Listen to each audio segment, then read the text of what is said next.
Yo, I ain't even playing with these people now. What's up, y'all? Feel for the Cowboys. And Whitney, what up, brother? What's happening, guys? Uncensored Whitney, what's up, dog? What's good?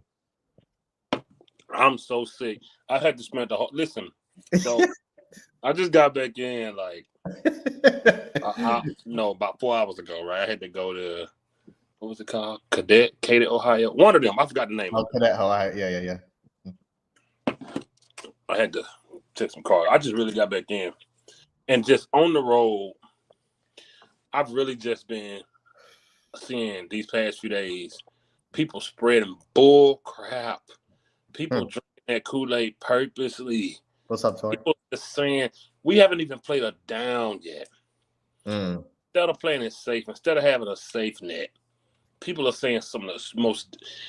Oh, I'm bought in the shot. What have you bought into? I haven't seen nothing to buy into. He hasn't done nothing yet. The man ain't never called a play. Yeah. What's up, Tori? I don't. Schottenheimer said Dak is in development. Oh yeah. I sent him that night. I sent him. I saw that on Instagram, and I sent him that immediately the moment I saw it. Do y'all understand? Yeah, this is what I'm talking about. I want y'all, Eshan Uncensored, to tell me what quarterback on year 10 a head coach said this about him. That's what I texted you, man. It's this guy is being paid 60 M's a year. He's in his 10th season, and you're trying to sit here and tell me he's in the developmental stage. Only on the Dallas Cowboys you do that. That happens, bro. Uncensored. Have you ever seen that? Crazy. Man, this is my first time even hearing it. I didn't even know he said it. Yeah. Schottenheimer said it. He said it. This shit is crazy, bro. Right? I know. I came to find out about it, man, through I just randomly was scrolling through IG and I happened to see this on the NFL Instagram. Immediately I messaged Fifth. I'm like, this is crazy. I'm like, man, God, man. I don't know. Dak Prescott is at the end of his career, and they talk about he in development. Exactly. Like he got drafted last year or some shit like that. Right. Like he's a rookie or some shit. There's a reason why Brian Schottenheimer is a first-time head coach after 20 years. Yeah. There's a reason. Mm-hmm. What's up, Frank? What's up, Jay? What to do? Yeah, Nate Dogg, he did on the last show. Corner did say he's drinking the Kool-Aid heavy. On G Hampton show, man, he went off the fucking. I'm not gonna say what I want to say because he's my bro, but if he come on here, it's gonna be bad for him. If he come on here, it's gonna be bad for him tonight. I promise you. You know he's gonna come on here at some point. If he do, man. Guess what they were talking about on Speak today? Yeah, you sent it to me too. I saw it. Culture. Yeah. The culture. What are we talking about? Corner is all about these gotcha words that he's a media guy now. He fell into the hype. Sadly. Yeah. But, yeah. No, the media speak and what is it, that the facility or whatever that show that Acho has? Yeah. That's what it was, the facility. Yeah. So they were talking about Brian Schottenheimer said something like he wants to make the greatest culture in this organization's history or something. And man, Let me tell you three things Schottenheimer has done that everybody's excited about and say they're changing the culture. I know where you're going. Took them out to dinner, golf, and guess what they just recently did? Paintball fight. Paintball fights. And old Diggy Zua said, man, it was so cool, man. Who the fuck cares if it's cool or not? You saw Marquise Bell. He could be with SEAL Team 6. Do you see the crap we're talking about? Only with the Cowboys, man. Name one time old Diggy Zua has ever came out and said Marquise Bell was a good football player. Shit, right? I don't understand it. I'm so lost. And this past show, Corner on G, and shout out to G Hampton, he was on there as if he was auditioning to be with these other guys. It's like he was auditioning the crap he was saying. He was saying everything that they say in every way they said, the same verbiage. Like the video Uncensored sent me the same crap. Yeah, he sent it to me too. What's up, Daniel? What it do? What's up, Daniel? Listen, you cannot change the culture. The only person on that show that I sent that clip was Shady McCoy, and he a Cowboy hater. But he was 100% right that you cannot change the culture unless Jerry Jones wants the culture changed. Exactly. It's the quarterback and the general manager. With You the don't Cowboys, it's 100% those two. you don't change the culture in Dallas without Jerry Jones wanting to change. Exactly. And notice that they want the culture to be fun. They want to be happy. They Yeah. ain't talking about a winning culture. They Mm-hmm. want it to be fun to play football in Dallas. It's not about winning. It's not about winning, man. Not about winning. It's not. And like I say, he's so gullible. You know, he was excited 6 or however many years ago it was when we was on Hard Knock, just because Jason Garrett was cursing. Cursing, yeah. He was like, oh my God, Garrett's changing. I've never seen this side of him. Yeah, 2017, man. That Hard Knocks. But even then, he still stood where he needed to be as far as, you know, making his assessment and opinion about this team. Yeah. Where he's at today, it's almost like it's a joke. It's almost like it's a joke. What's up, George? What's up, George? Yo, they've been doing Hard Knocks since 2001. The Baltimore Ravens was the very first one. Yeah. 1, 2, 3, 4, 5, 6 teams, 7 teams have made the playoffs on Hard Knocks. 23 years of Hard Knocks. And only 7 teams have made it. It is a distraction. It's a publicity stunt. That right there shows you that it's not about football. 100%. Especially with the team like the Cowboys, where it's already, you know, about the media, the glitz and the glamours and stuff. It's even more of a distraction for the Cowboys, I would feel, at least. So, I mean, yeah. Because if you want to change the culture, what you do is Jerry Jones says, hey, I got a head coach for the first time coming in. We just came off a losing season. We got a lot of turnover, new coaches. Don't need the distraction of these cameras and the media being around the team right now. So I'm going to pass on Hard Knocks. Y'all can go film somebody else. We're going to spend the entire offseason locked in this bunker, figuring out how to become a winning organization again. Yeah. That's changing the culture. Yeah, right, for sure. Oh, it was all or nothing. It was all or nothing, Doug. Yeah, it was. Appreciate that. Appreciate it. Yeah. Same. Yeah, that was on Amazon. I remember I watched it on Amazon. Yeah. Appreciate you, Casey. We appreciate Oh, that. thanks, man. Yeah, for sure. I wonder, you know what I wonder? I wonder if first time head coach when he got hired as head coach in 2017, did Sean McVay take his guy paintball fighting? At least it wasn't publicly reported. I wonder if he took them golfing. I wonder did he do this and they said, "Oh, this culture." Or did he focus hear on about all those house parties that Bill Belichick was throwing? You ain't hear about that? No, I did not hear about that. Yeah, because it ain't got shit to do with winning Super Bowls. Exactly. I wonder. Andy Reid taking people to amusement parks. He just bought everybody tickets on the space shuttle. Y'all didn't see that? Because it ain't got nothing to do with football. They ain't doing that shit nowhere where they winning. No, it's gimmick just the Cowboys. Man. It's the Cowboys. The bar is set so low for this organization that they get a Woody off of any little thing that people. You're so sold, and I get it, but you can't let you want this team to win. Yeah, cloud your judgment in such a way that it seems stupid. Yeah, and every little thing Schottenheimer do, you run into the internet. Oh my God! You see what I'm loving? What Schottenheimer's doing? What is he doing? What has he done? What has he done as a head coach that says, you know what, that might work on the field? You know what? That's a head coach that a team can follow. You know what? That's a leader. You know what? I think he might be. What is he? He's doing stuff with them that you do with your kids. And we haven't even played a down of football yet. The man has overseen basically lingerie football because they out there in shorts and t-shirts running around. That's it. Yeah. They're not touching. There's no play designs going in. This is basic fundamental football. Can you run an out route? Okay. Can you throw an out route? Can you run a deep route? Yeah. That is all they're doing. There's no actual competition going on right now. No, of course not. Nobody's going to lose their job in OTAs and mini camps. Exactly. It's just so bad. It's just. It is. Yeah, for sure. Bad. What a fans, and he's not the only one. Yeah. He's not the only one that's talking like this. He's just, you know what? It seems so forced from him that it don't even sound right. Everybody else been like this. It just seems so forced from him. you using word that I'm drinking the Kool-Aid. Who says that about themselves? Why would you even say that's not even a term that you say about yourself? That's a I've never heard anyone say that that people make fun of the people that drink Kool-Aid. Why would you? I'm drinking the Kool-Aid. Saying that about yourself is a bad thing. It's not a good thing.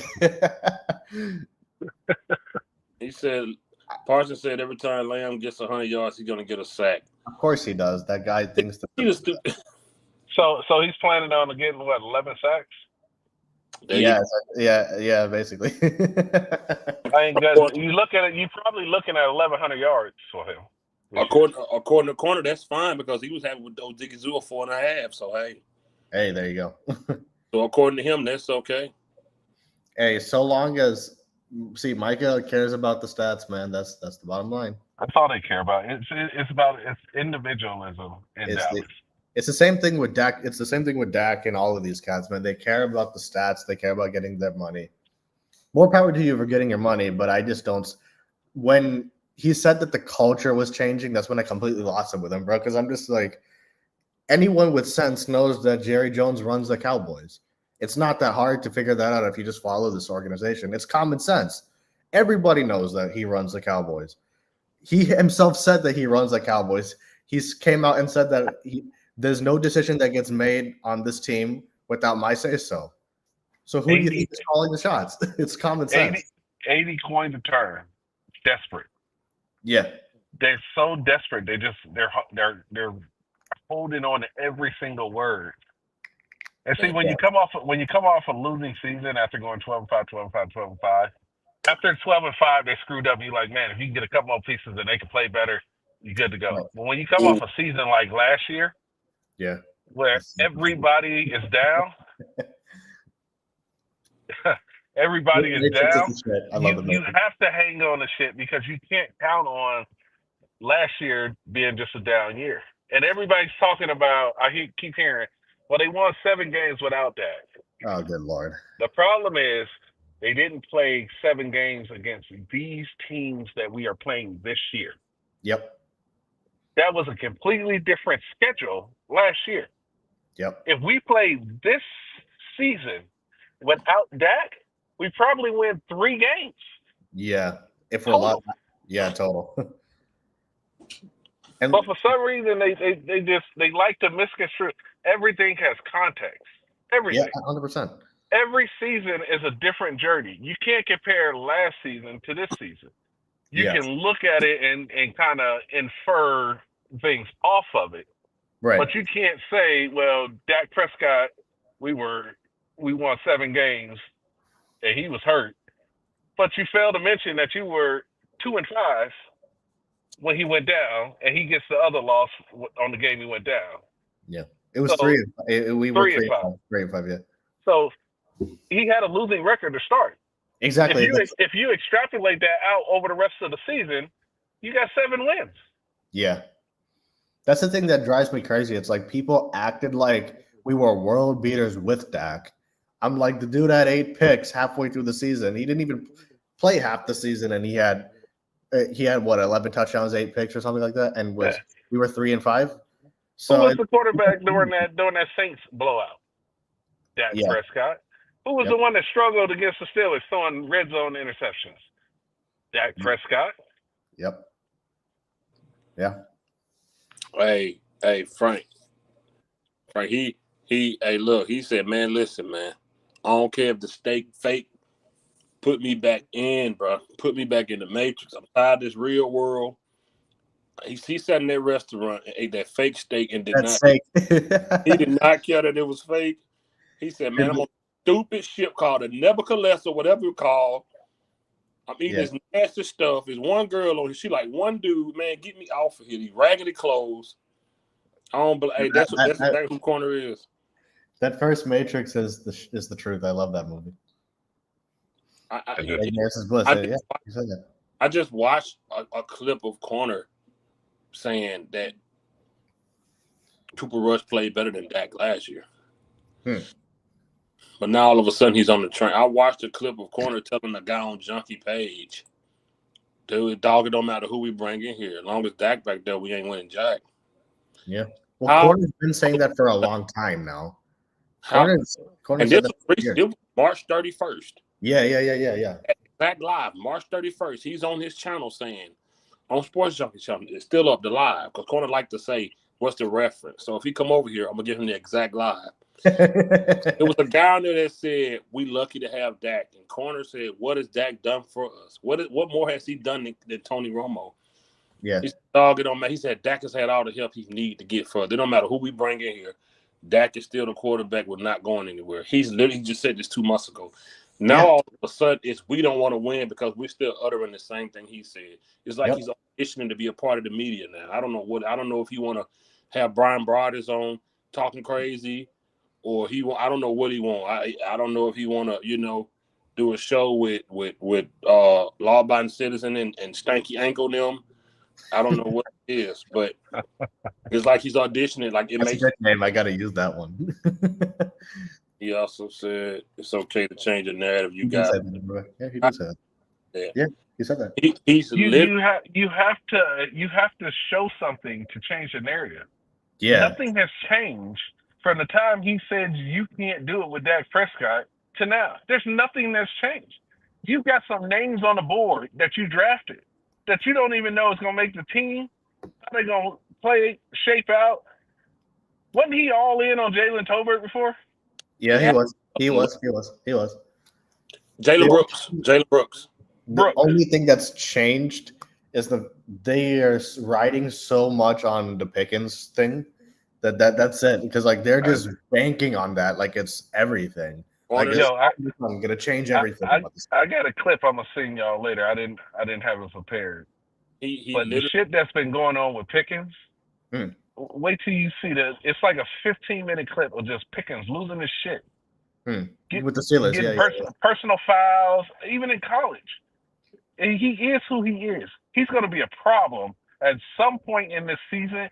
You're going to look and you're going to say feast or famine with George Pickens. Yeah. At some point in time when Dak overthrows him, he's going to be in Dak's face because that's been who he has been. Obviously, but at some point in time, he's going to cost you a game. Yeah. Yeah. He is. No, yeah, Casey, that's what we three hate, Casey, about the same guy. Yeah. And Amari Cooper is responsible for getting Dak paid. Well, it's the truth. Because what was that season before he got Amari Cooper, Dak was awful. And that was Corner's whole point. And man, look at Chan. What's up, brother? What's happening, Champ? What's up, y'all? How y'all doing? Good, man. What's up? Oh, no much. Yeah, I saw the title. Yeah, I saw the title. These old unicorn teddy bear fans. Yeah. Hey, that's what we're addressing tonight. That's what it's all about tonight. Yep. Kool-Aid drinkers, man. That's what it's all about. This Kool-Aid ain't even got no sugar in it. It's just what's bland. Up, 80, what's happening? It's just bland ass Kool-Aid, and they drinking it. Yeah, man. The fact that actually Kool-Aid, actually Kool-Aid yellow from yellow water. They use that Michigan water to make that Kool-Aid. Yeah, and I'm not drinking no fucking yellow water. Oh no, there ain't no Michigan water. That water comes straight from Jerry Jones. That is disgusting. Yellow water. That is fucking nasty, man. Holy shit, that is disgusting. I don't get why people enjoy being lied to. Yeah, this organization has been lying to people for 30 years. And every year they fall for it. Every year they talked about. Every year it's the Cowboys' year. It's disgusting, man. They finally made Corner fold. They finally got him. Yeah, bro. No, he's gonna have to stand on that. Come week 6, 7, 8, 9, he's gonna have to stand on this. Oh yeah. Everybody knows before Corner. I've been tracking it. Corner has said some shit that has not come true, and over the last year, everybody's been calling him on it. But for years, he would just make a prediction or speak something like it's fact, and then when it didn't happen, he's just like, "Oh well, I was wrong," and move on. But he's standing so 10 toes down on this shit. Oh yeah. He's gonna have to run halfway through the season. Yeah. No, I mean he's always fluctuated, but it was always At least before, there was a sense of, at least for me, that okay, he still spoke from the heart. I used to enjoy hearing his perspective on things when it comes to Cowboy talks and stuff. But I got to be honest, after the OG show, he completely lost me, man. I'm just like, this is I don't even 180-degree turn, just complete. I'm just, you would. The dude was trolling. I guess, but I mean, even still. I thought he was trolling on OG show, but then he went on everybody else's show. He went on everybody else's show and kept it up. I'm like, this dude lost his damn mind. No, man. The last month when he started this stuff last month, I thought he was trolling. But then when he was coming at me at fifth, I was like, oh, he actually believes this. Because there's no way, even if you're trolling, you're not going to sit here and tell me the culture's different. I don't buy it. Miss me with it. I don't want to hear that. Well, you know, everybody start telling a lie over and over. They start believing the lie. I mean, and the Cowboys nothing but a lie. But it doesn't make sense. You know what? Because unchanged. My thing is, I don't see what's so different from any other year. They talk about the Cowboys being proactive in the off season. That's my thing. I even heard people talking about this may be the best draft they ever had. I'm like, what the hell are y'all smoking on? If this is the best draft we've ever had, you might have God bless the Cowboys. That's all I can really say. We got a super chat. What's that? That you guys always tell the truth about this team is probably Cowboys fan who see the real problem with the team. Thank you, Mike. And of course, we all listen. You're not gonna get no bull crap from me. They gotta show me something different than I've seen because it's about eras. In that first era, he had Dez Bryant. We can say why it didn't work. Zeke was gone. What we did, we gave him a first round for an elite route runner and Amari Cooper, who got Dak Prescott. Right? Yeah. We went and got a CeeDee Lamb. Yeah. We went and drafted CeeDee Lamb first round. We had Amari, we had CeeDee Lamb, we had Michael Gallup. Mm-hmm. We had Randall Cobb, we had Amari Cooper. Listen, in different eras, he's had enough talent. This George Pickens, the same thing. It's the same thing. Enough talent. It's not going to change. People not factoring in. We've been down this road a few times. Multiple times. We've been down the road a few. I tell you what, one time I was out in Vegas and I was drinking and I passed M&M factory, thought I was going home and I walked by the same M&M factory. I said, wait a minute, I just passed the thing. Well, let me go back in here and buy me some more M&M. You know the little pack they get. Yeah. Yeah,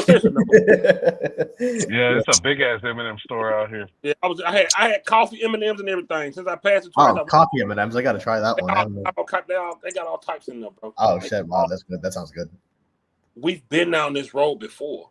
1000%. We have. In different eras, you could look at that tenure and look at the talent, and you said, "Good God, that was enough." Yeah. We had two running backs that almost cracked 1,000, along with the same year. That first 12 season. Listen, you stacked. You want to talk about stacked? And when it came to the playoff, the man couldn't finish. He couldn't finish. Uncensored sent me something the other day where Dak threw the ball behind Noah Brown, and Dak, while passing the ball, he was just like he saw a ghost. I just never seen quarterbacks be like that in the moment, bro. Oh yeah, man. Listen. Complete ghost on that field. We had games where Zeke and Pollard both had 100 yards. Yeah. Running backs. We had all the positions you can name. We've had them. Yeah. We've had them. And this is another era of the thing. This is another. We got top 5 defense as well. Listen, and I can't reiterate enough when they try to go to that. We've had defenses that did their job against high-scoring teams. JB, the Cow. Hey, come on here if you want, bro. If you want the link, let me know, JB. We've had Cowboy fans that come at our defense and said we gave up this many yards. What about the times where the defenses did their job? I forgot all about the Chiefs game until y'all reminded me about the Chiefs game. 19-9. Held them to 19 points, and the Cowboys only mustered 3 field goals. And Dak threw 2 picks that game. I don't know. We leave this stuff off the table. It doesn't matter who we bring in here. It's not them. You know what Pickens gonna be? One and done. He's gonna be gone. He's gonna be gone. Even if it's sad to say. Look at the talent. Look at that timeline. Look at all the talent that was here before him. Yeah, absolutely. Look at all the talent that was here before him. And you know what? It's like when you look at what Steve Jobs left behind. It's like people are over there screwing up what this man built. Dak came in here and screwed up what Tony Romo and Jerry Jones built. That core offense, they built that, and Dak came in here and just they all gone. Coaches, everyone is gone yet. They all gone. I mean, I'm sorry. You been hearing about Cowboys trying to trade for Ramsey? I only found about it from Uncensored. I didn't even know about it. I didn't even know. Yeah. But see, the deal is Cowboys only got 5 draft picks for next year. That's so disgusting. That's so disgusting. They'll have probably 8 with some supplemental picks, but it just But even still, they kind of got an idea where their supplemental picks are going to fall based off of the people that they lost. But these people got to get away from trying to sign every big name that hits free agency or the trade block. Exactly. Stop. They get attached to these names, and that's it. You know what? You know when Corner started this crap? Corner started this crap in free agency when we picked up them running backs. It was. I know exactly when it was. That's part of this crap. I know exactly. You don't have to reach because you brought in retired players. Believe me, I have it all here. I know exactly what he flipped. This so you don't have to reach at running back. Yeah, that's exactly what he said. As if he. Oh my God! Now. But that was direct from Sports Junkie. If I'm not mistaken. It was. Have to reach with these signings. Now he's saying those same people that we picked up in free agency. Oh man, they might just be camp bodies. It was when we got Javonte Williams, I think. That when we picked him up. I don't know why he's so high on Javonte Williams. Yeah, man, I think the dude's got 2,000 yards rushing total in his entire career. Yeah, I don't know.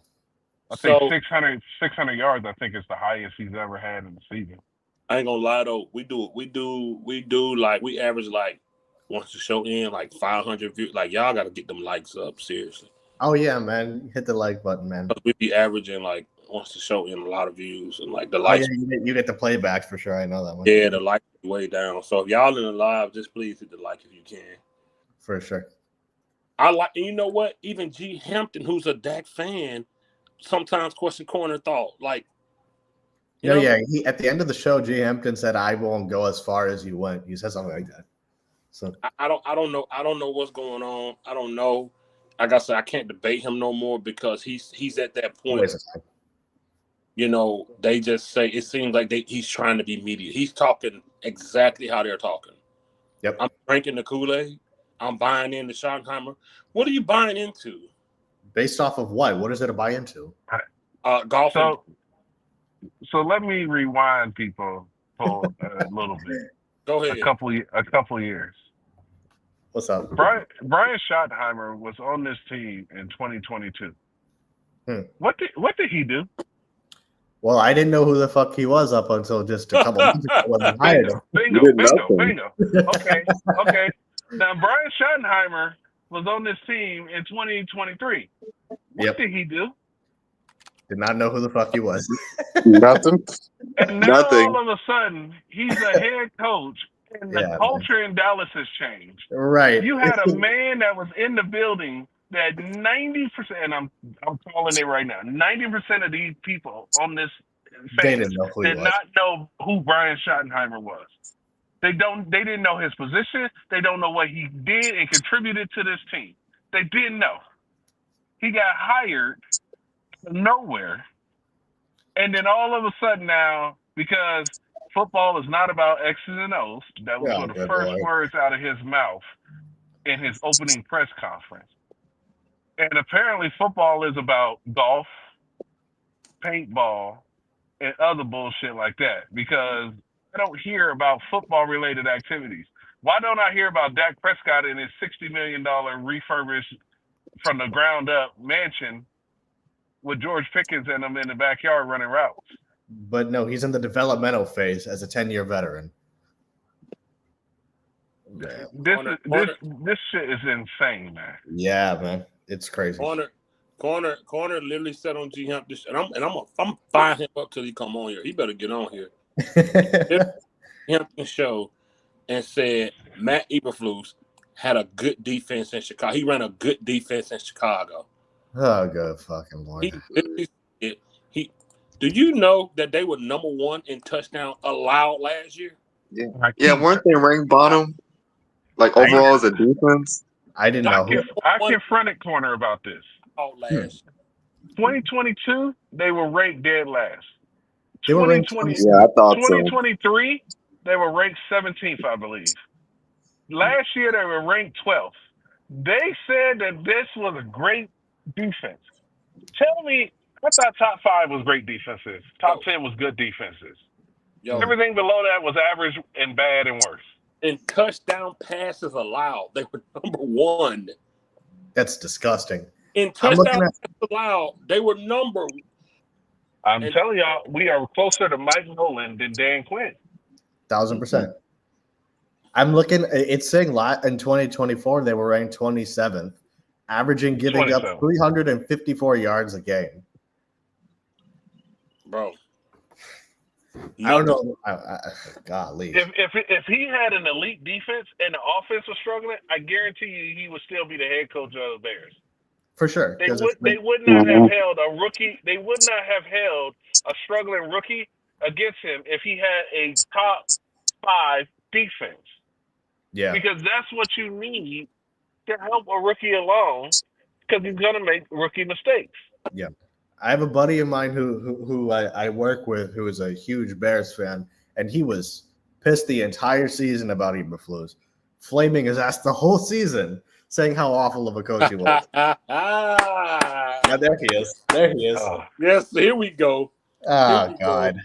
All right. Let me get my headphones. Here comes the dislike button. It only took 30 minutes cooking him for him to get up here. You can take this.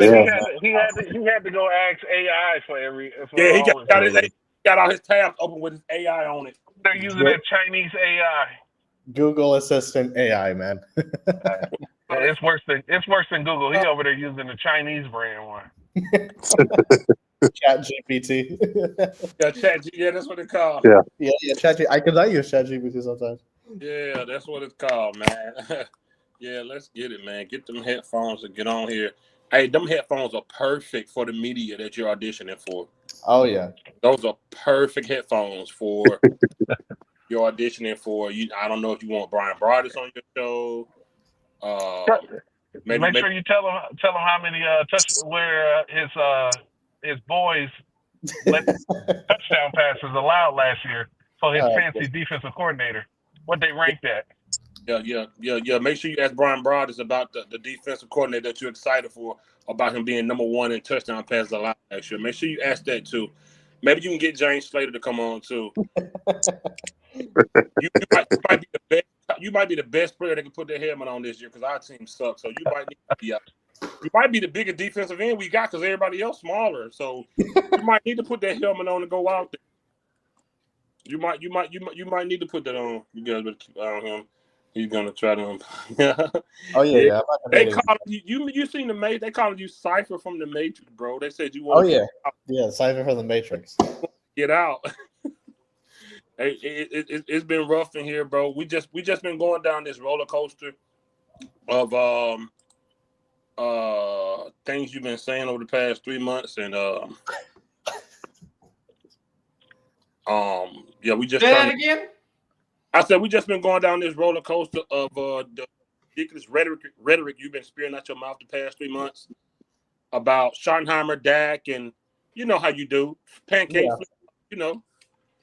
You mean tonight? I made a show dedicated to talk about Cowboys corner? No, it's about all y'all. See, I'm saying y'all now. It's about all y'all because you over there now. It's about all. Ask me why I'm wearing the hard hat.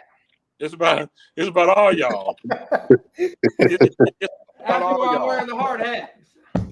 You're gonna love this one. Schottenheimer, guess what they did? Went paintball fighting. Oh, that's culture. There we go. Not football. That's culture. Oh, Diggy Zoo, you know what he said? Marquise Bell was so good, he could join the SEAL team. SEAL 6. SEAL 6. Yep. SEAL team Never 6. in no Diggy Zoo of life in front of that microphone has he said how good of a player Marquise Bell is. But paintball gun, SEAL team 6, buddy. SEAL team 6. So yeah, we got golfing, we got dinner, paintball. We building this culture. We building it. How would you build it, Fifth? How would you build it? If you don't like how he's doing it, how would Fifth do it? First of all, I don't even consider what he's doing has nothing to do with culture because the culture is what Jerry Jones says it is. But if I'm a head coach of the Cowboys, the culture is what Jerry Jones says it is. It's not what any coach said it was. First of all, let me rewind y'all a little conversation uncensored in Cowboys Corner had last year around November. They both out here said that it was reported, and you can Google this, that Jerry Jones told Mike McCarthy to keep it Dak friendly. Okay? Yep. Okay? We have proof, and we know, first of all, I got the clips ready of Cowboys Corner saying who runs this culture, of Cowboys Corner saying who has the last word. So he can't sit up and try to change it now. I'm locked and loaded tonight. That's why I'm ready for you tonight. Cowboys Corner has, out of his mouth, plenty of live streams. Said that ain't no coach that came in here. Everybody, he said, we hired Garrett as a puppet. He was happy Mike McCarthy went to 3-12-5, but he also said that Jerry Jones was still the top guy. He said on my live when we hired Schottenheimer that he was a puppet coach. He said it. I'm going to flip all. I got it already. Now Corner is saying Schottenheimer will call the shots. Corner is also saying Schottenheimer taking these guys to dinner, golf, and now today, paintball fighting is building football culture. Let me tell y'all what builds football culture. A coach that know how to win games. Oh, y'all, let me take Schottenheimer. Corner also got on here and jumped down Schottenheimer's throat, pause, for saying it's not about X's and O's, it's about people. Corner didn't like that. You know what Corner said on my channel last week? He got to build a rapport with his team. They're human beings. Is that not the same verbiage of Schottenheimer saying it's about people? See, he admitted the other day on G Hump, shout out to G Humpton, he's drinking the Kool-Aid, which is something you don't supposed to say about yourself. So like I said, he's building himself for the media. You see, he got his nice headphone. He got his Cowboys Corner thing behind the room painted blue. So I'm pretty sure you'll probably see him and Brian Brothers and Gooch Auto guys on the live stream soon because he's definitely auditioning for those guys. But Corner has literally flipped the script on the coach and the quarterback. Completely. What reasons? I don't know. And I'm going to rip him every chance I get about it because you can change your mind in season as you see a player playing better. If you saw Dak right now playing better like I did, then I would change it. If Schottenheimer went 4-0 and he looked like he controlled the game, if he knew about clock management, if he made the right decision, then I would say the culture is changing. If he got on players, if he fined players, if he sat players down for being late, being disruptive, getting in trouble off the field, then we could talk about culture changing. But you're talking about a damn dinner, golf that has nothing to do with football, nothing to do with OTAs, nothing on the field. You talk about culture changing, man, miss me with that. That's you trying to please your fans and trying to hopium that what you say can change what goes on over there. And the only person that can change something that goes on over there is Jerry Jones. It's Jerry Jones. Say it ain't so, Cowboys Corner. Oh no, it's so, George. 100%. 100%. And I'm locked and loaded tonight. I'm ready tonight. Let's go. Let's go. You got what you want to say? No. You know, I want y'all to ask me why I'm wearing the hat. You wasted 5 minutes talking about me in the past, but we could be talking about the future. It's not the past. In the past. What the fuck? Yeah, right. You worse than an ex-girlfriend. You want to bring up old shit. You just, worse than an ex. You just I got receipts. I got this. Bring up what we're doing now. Ain't that what we do? We assess it when it's time to assess it. There's nothing to. And right now it's time to assess it, is it not? We got a new coach. We're after the draft. What have we seen? What have we seen? As from a head coach, as a head coach, what have we seen from Schottenheimer that would make me say anything related to football? Well, if you appreciate culture building, we would talk about his culture building. Good Lord, have mercy. Okay. That's why I'm wearing the hard hat. we're building culture in Dallas. We're under construction. Yeah, we're under culture construction. Absolutely. Destruction. Kiss my ass with culture. And I don't even understand. You wear that same hard hat when you destructing as. Hey, one of the rules is you can't talk over people. I was talking. You talk over people all the time. One of the rules, hey Sean, you were worst at it, Mister. Yeah. Hey, Yeah. You're the worst at it. Yeah, and I don't really give a fuck, so shut the fuck up right now. You ain't shit, Sean. You ain't shit either. Don't y'all do that. Y'all haven't said it. Come on, we ain't even started yet. Connor, go ahead. You got the floor. Go ahead. What is happening now? Oh, what's up, Simon? What is There you go. Do it. Yeah, I'm gonna keep interrupting. Wait till you start talking. Wait till you start talking. Go ahead, Connor. Go ahead. Motherfucker. What's At the end of the day, what's going on here? Bitch ass. All right, okay, you know what? At the end of the day, if you're gonna keep this, okay, shut up. If you're gonna saying, I'm repeating what you're saying, Eshawn. Come on, dog. It's what you're saying. I'm repeating what you're saying. All right, anyway, at the end of the day, what we're seeing here is Schottenheimer came in. A lot of you guys don't like the way Schottenheimer was hired. They interviewed 4 coaches. Schottenheimer had the job. We can say that former Jets coach was the Rooney Rule, but they sold Jerry. Schottenheimer sold Jerry. He did. Schottenheimer went in there and he interviewed well. I don't know if y'all have listened to his press conferences. His press conferences have been really nice. Really nice. And what he's doing with these players, you can't overlook this. This is good. He's been on the team for 3 years. Now he has a shot after being in the NFL over 2 decades of waiting for this opportunity. And this is how he wants to do it. This is how Schottenheimer wants to do it. He wants to take them paintballing. He wants to buy them dinner. He wants to know his team not only as a business level, but as a professional level. I don't know how you can hate on this. I really don't know. Now, if we go out there in training camp and I see helmets off, I see players not hustling, I see players not giving 100%, 110% play in, play out. Then we get into the preseason and things ain't working like it is. But again, that's preseason. Then we get in the regular season and we still got lackluster play. We still got this. What I can go off of is what's happening right now. And what's happening right now is he is doing his best to build this team up culture-wise. I'm a fan of it. I am. You guys might not be a fan of it, but I am. And I like what he's doing. Hey, I went on a road trip with my coach. It was 3 offensive linemen, and it was me. We had one of the best times of our lives going out to Granbury, Texas, Pecan Plantation, and helping him move him and his wife to their new home over there at Pecan Plantation in Granbury, Texas. That was good chemistry building. That was good culture building for us and my fellow high school teammates. Look, you can look at it 2 ways. You can think this is absolutely stupid, or you can say, you know what, he's trying. This is something that we haven't seen in Wade Phillips. This is something we haven't seen in Jason Garrett. This is something we haven't seen in Mike McCarthy. Mike McCarthy tried to do smashing watermelons and putting monkey butt powder in people's locker rooms. This is totally different. This is taking it to a whole nother level that we've never seen before. It really is. I appreciate and I acknowledge what Schottenheimer's doing. And the hard hat right here. Culture's under construction. Oh yeah, taking players paintball is all of a sudden changing the culture. Eshawn, 48 hours ago, you said you don't mind what Schottenheimer's doing. Now you have a problem with it, so explain yourself. Oh God, I'm not gonna even debate you, man, because you're gonna twist my words. So just go to someone else. Because that's what you did all OG show. You twisted my words, so there's no point.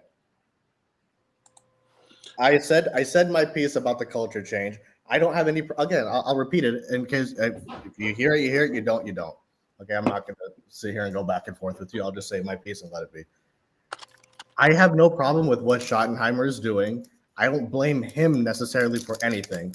But if you think that you're acting like Schottenheimer is calling the shots over Jerry Jones, and that's complete bullshit. It's not the way that the Cowboys are. If you think that Schottenheimer all of a sudden is going to call shots over Jerry Jones, keep living. I guess I don't know what to tell you. But yeah, I mean, I have absolutely no problem with what Schottenheimer is doing. I don't care. I don't have any beef with him. My thing is about you saying the culture is different, and it's not. If he can only do so much underneath the Cowboys regime. And so long as Jerry Jones is here, the culture is going to be the culture because there's one common denominator for 30 years. We all know this. Apparently you flipped on it. So that's my piece. If you want to rebuttal, go ahead. Hold up. 1980, how you doing, brother? What's up, Eddie? What's going on, guys? How you doing, man? And much. It's going good. What's up, man? I was over there watching. I was watching The Karate Kid, man. I was chilling. Oh, nice. Good movie. 1980, when you think of building culture on a football team, what comes to mind? Look at Simon's, my boy in the comment section. Oh, yes. When I think of culture for the Dallas Cowboys, exactly. Just a football. When you think of a head coach trying to build culture, what does that consist of? well, it's from my experiences playing football, it was creating that respect, that fear, kind of like what Jimmy Johnson did back in '89, creating that discipline, that fear of making a mistake, setting the tone of perfect football in every way, perfection. That's building a culture, bringing greatness back to the organization, just in all cylinders, coaching, assistant coaches, everything. The perfect example is what Dallas did back in '89, '90. They designed that team for greatness, and that's why it happened so fast. The only way to realize if you're changing the culture is if you see results from it. It's just like working out. Corner was in the gym working out. We saw the results of it. We saw, his face slimmed down. He looked healthier. He looked good. It's like working out. It's like studying for a test. You work out, you see results. You work hard, you see results. You study for that test, you work hard, you see the results when you take that test and you ace it. Right now, there is no way, it's impossible for us to say, for any Cowboy fans to say, the culture has changed because it's too premature. We haven't seen the results of it yet. Unfortunately, in order to see results in sports, they have to play. And it's going to take time. It's not going to happen overnight. He's got a lot of work to do. These players are already prima donnas. Back then, it was a little different. You had the players, the mindset of an athlete was totally different back then. It was win first, get your money, and all that other stuff second. Culture starts with how these players are being raised. It's so deep. It could go so deep. It's not something, to make a long story short, which is probably too late. It's not something that's going to happen overnight. We're going to need this. It's going to take time, and then we're going to need to see the results of it. And I think we have to, as Cowboy fans, we have to be patient. Because I keep saying this. I'm not talking to y'all in general, but just whoever's listening. This culture change is what they're calling it. We've heard this before. We've seen this before. We've been down this road before. All the culture, and we get the same results in the playoffs. It's still the Dallas Magicians in the playoffs. The Dallas Magicians. I think people forget real fast what happened last year, and the year before that, and the year before that, and the year before that. Because of the love of the sport, football. They're so happy. It's almost here. And I get it. I love it too. Just something about the grass and tackling and all that stuff. Just, it just brings a little boy out in us. But we have to, we can forgive, but we can't forget. So until we see results, we got to see results first. I don't want to be like them fools on the radio, 105.3 The Fan, or all them other 65 Cowboy fans on YouTube who's already talking about cultures changing right now as we speak. It's impossible. It is impossible to see that right now. Guys, we've been losing for almost 30 years. Well, we've been losing for 30 years. Not going to a Super Bowl is losing for 30 years. To me, we've had great teams, great players. They went to other teams and win Super Bowls, whole 9 yards. But we've been losing for 30 years, guys. So it is impossible for you to even utter the word culture before we even start playing the game. You can't do it.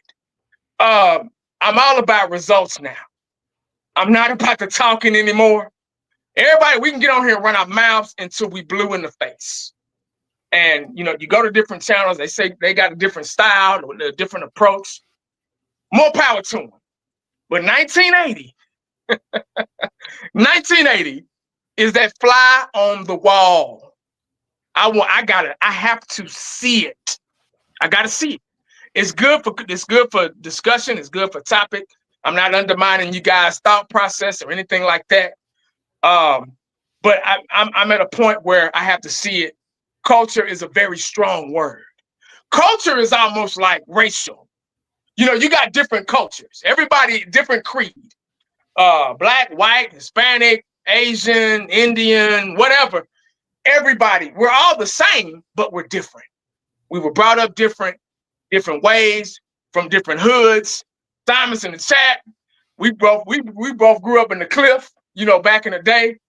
Hell, Simon's might be a little bit tougher than me, but I'm from the same, we cut from the same cloth. Culture, that word culture is very serious. And I think a lot of people are just throwing it out there, man. Just like a bag of chips or something. It's just, that's serious, man. And you got to have the productivity to back it up. And that's what we're waiting on as fans. That's what I'm waiting on. Sorry if I took too long. You're fine, brother. You're fine. Anybody got something to say? Right. Go ahead. 1980 hit it right on the head. If I'm saying that the culture's changing, you got it wrong. I'm saying the culture is on its way to change. It's under construction. You see the hard hat? I started the show coming in here talking about why am I wearing the hat? Culture's under construction because that's what it is. And I talked about before 1980 said his point. I talked about it has to translate to training camp. It has to translate to preseason. It has to translate to the regular season. 1980 basically backed up what I said. It's creating respect. It really is. It's setting perfection. It starts in practice. Did I not just say it goes in training camp, it goes in preseason, it goes in regular season? Do you need to rewind your own show back? I said that. 1980, totally agree with you. Oh my goodness. This is Corner should be on the Fantastic Four because the way you just stretched and twisted to get that point across. Oh my God, man. Okay, let's just take off what's happened since Schottenheimer. What has been the culture of the Dallas Cowboys from 1995 to January 2005? What's the culture in Dallas? Losing. Failure, losing, choking in the playoffs. Yeah. And how does playing top golf and paintball translate to wins on the field? If my culture is working out, then I need to build and do activities around working out to build that culture.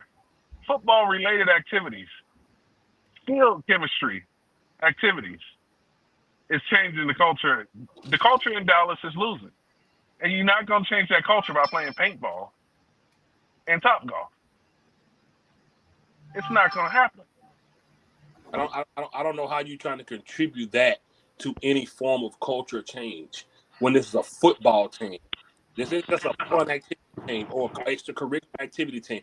This is a football organization, and you're trying to equate him getting a personal level by going out to golfing, eating dinner, and playing paintball fighting to culture.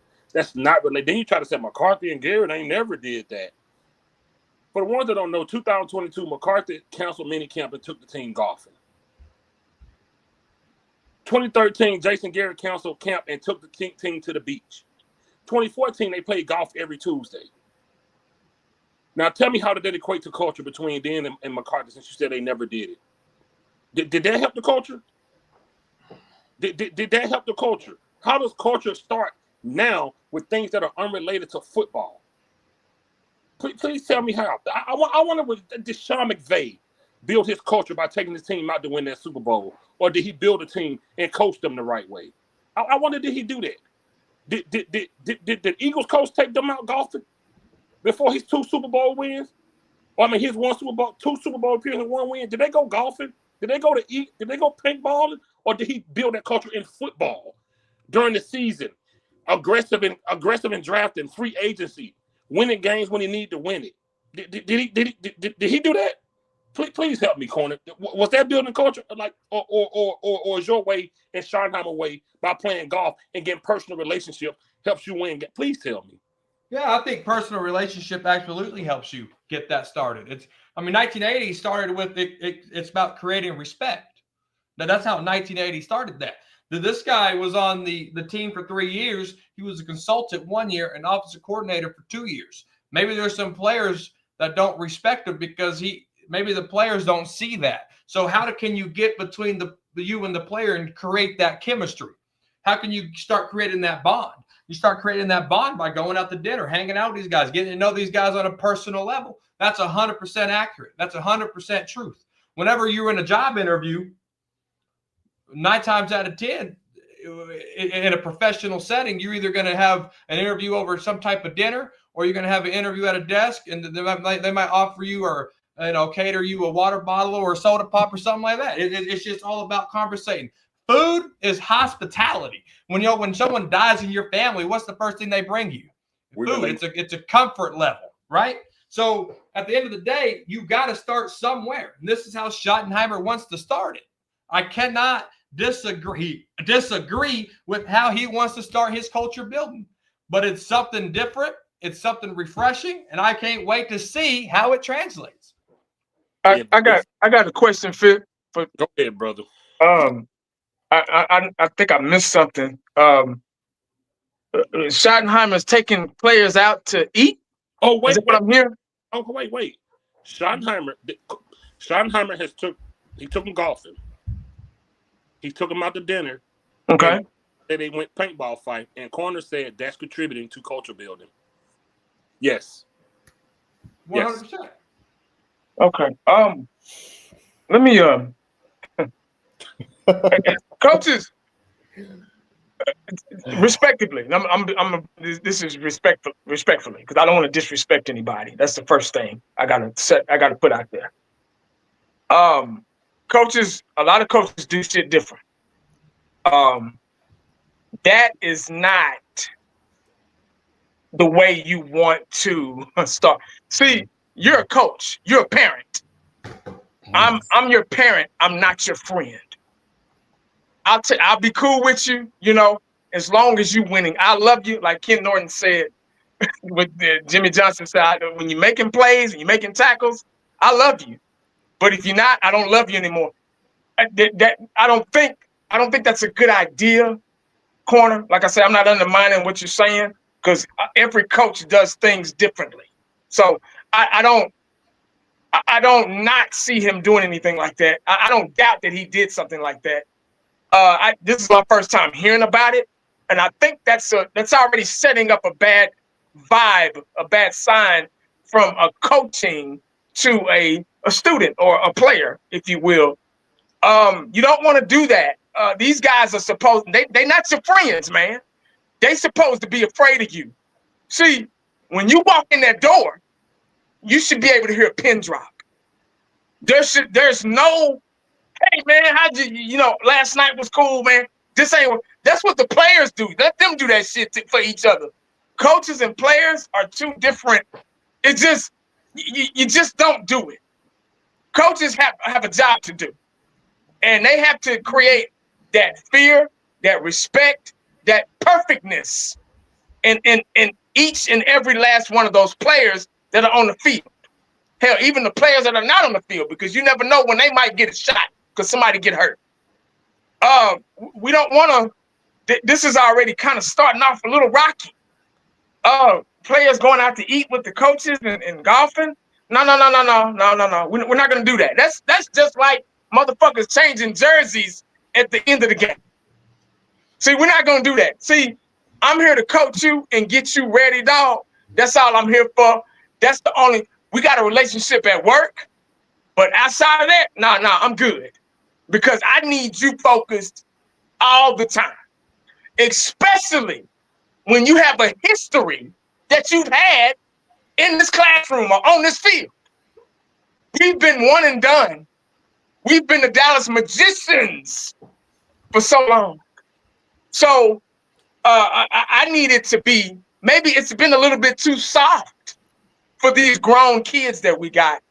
I think it needs to get a little bit more harder. I think it needs to be damn near like the Marines or something like that. But I just don't agree with it. I get it. If you're trying to get to know your players and all that stuff like that, you can get to know them on the field. You should already know them. You've been an assistant. It don't make sense to me. I just had to ask. I didn't know if you know, I didn't know the extent of what was going on and what y'all were talking about. Yeah. Let me read this super chat. Appreciate it, Case. He said he also had lunch with Mike at the airport this week. And weeks ago, he did a seafood boil. Richard said, college and grown men respond differently to that nice crap. Grown men don't care about you taking them out, play kids games. No fear, money. See, here's the thing, man. Here's the thing.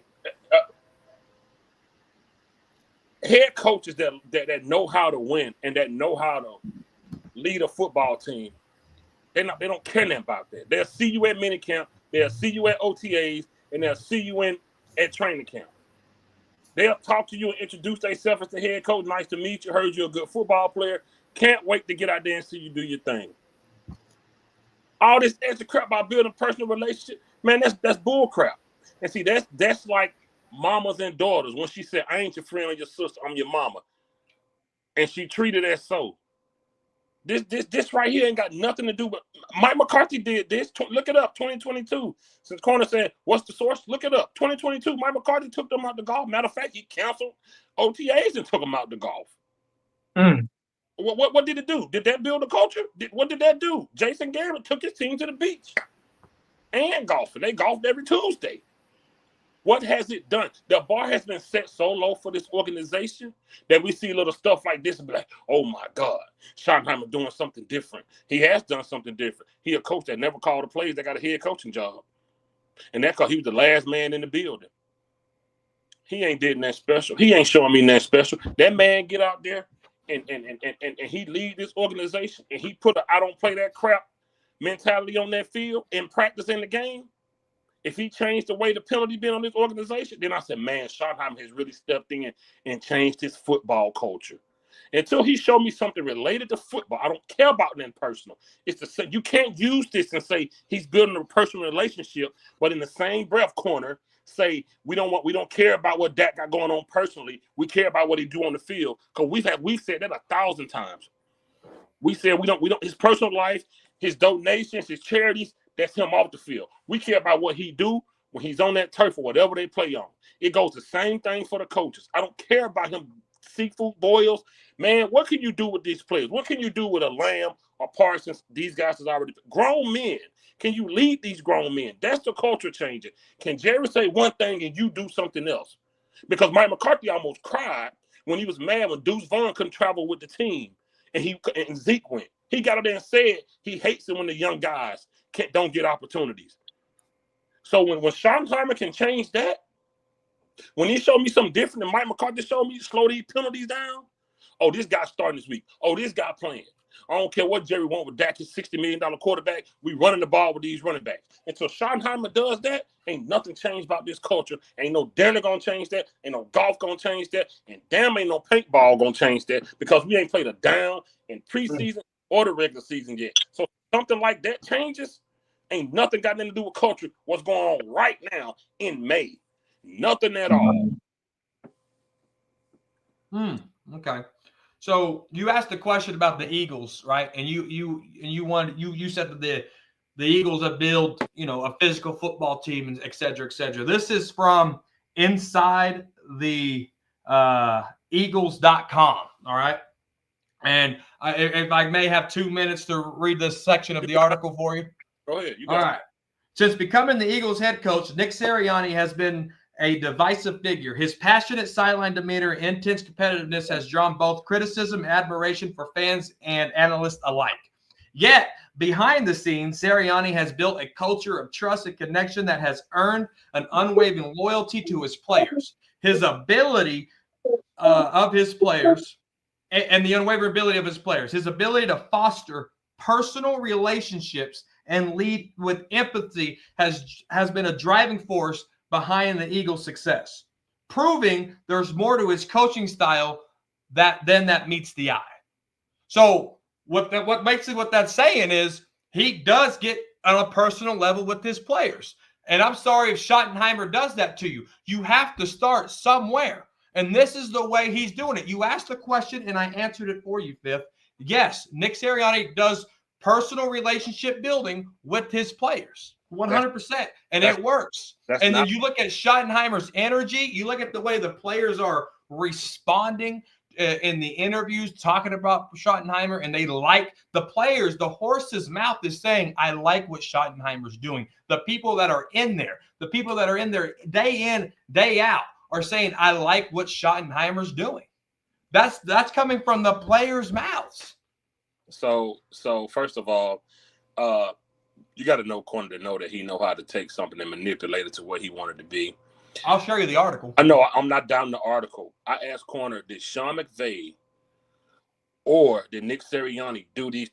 Building a personal relationship doesn't mean dinner, doesn't mean paintball, doesn't mean golf. That could mean anything. That could mean just having a talk with these guys, learning who they are. You said that's building culture about what he's doing right now. That's not the same thing what I asked you. That's not what I asked you. That is not what I asked you at all. I said, did that man do what Schottenheimer did right now? And did that contribute to those guys? First of all, he got players on that first when they went to the Super Bowl that's not even on this team. So not only did he lead one team, he led another team that had a multitude of different players on it to the second Super Bowl. So no, it's not the same. It's not the same. And nobody crowned Nick Serianni as culture changing before season, because you know why? Because only Dallas puts stuff in the news. Only Dallas does this. Like Sister said earlier, do you hear about Belichick going to do this? No, because it's not football related. Only thing we hear about winning coaches is things that are football related. You show me another channel that shows a coach and his players out playing golf. Show me that. Just show me. Show a guy talking about, man, we went paintball fighting today. Marquise Bell could be on SEAL Team 6. He ain't never stood in front of that camera and said nothing about Marquise Bell playing football. But he damn sure missed his accuracy when it comes to shooting that paintball gun. This is what I'm talking about. These are the things I'm not mad at nobody. I'm just saying we need to slow down when we talk about cultural build. We get so excited because the bar has been set so low that any little thing gets us riled up and we think it's going to equate to wins. Since we got Pickens, y'all have already put us in the double-digit wins, as if other teams we're playing didn't get better also. Wins up to double digits, like other teams didn't get better too. Yeah. It's like what Shannon Sharp say when a guy controls him, a coach, you know that guy on the other side getting paid to play ball too, right? So we sit around and act like George Pickens just has changed everything. We went through this era. Plenty of times with Dak. You can look at that timeline. And we've had some of the best receivers. We've had guys crack 1,000, 2 guys crack 1,000. We've had Dez. We've had Randall Cobb. We've had Amari Cooper. We still got CeeDee Lamb. We had Michael Gallup, who they thought was going to be the next 50-50 Dez type of guy.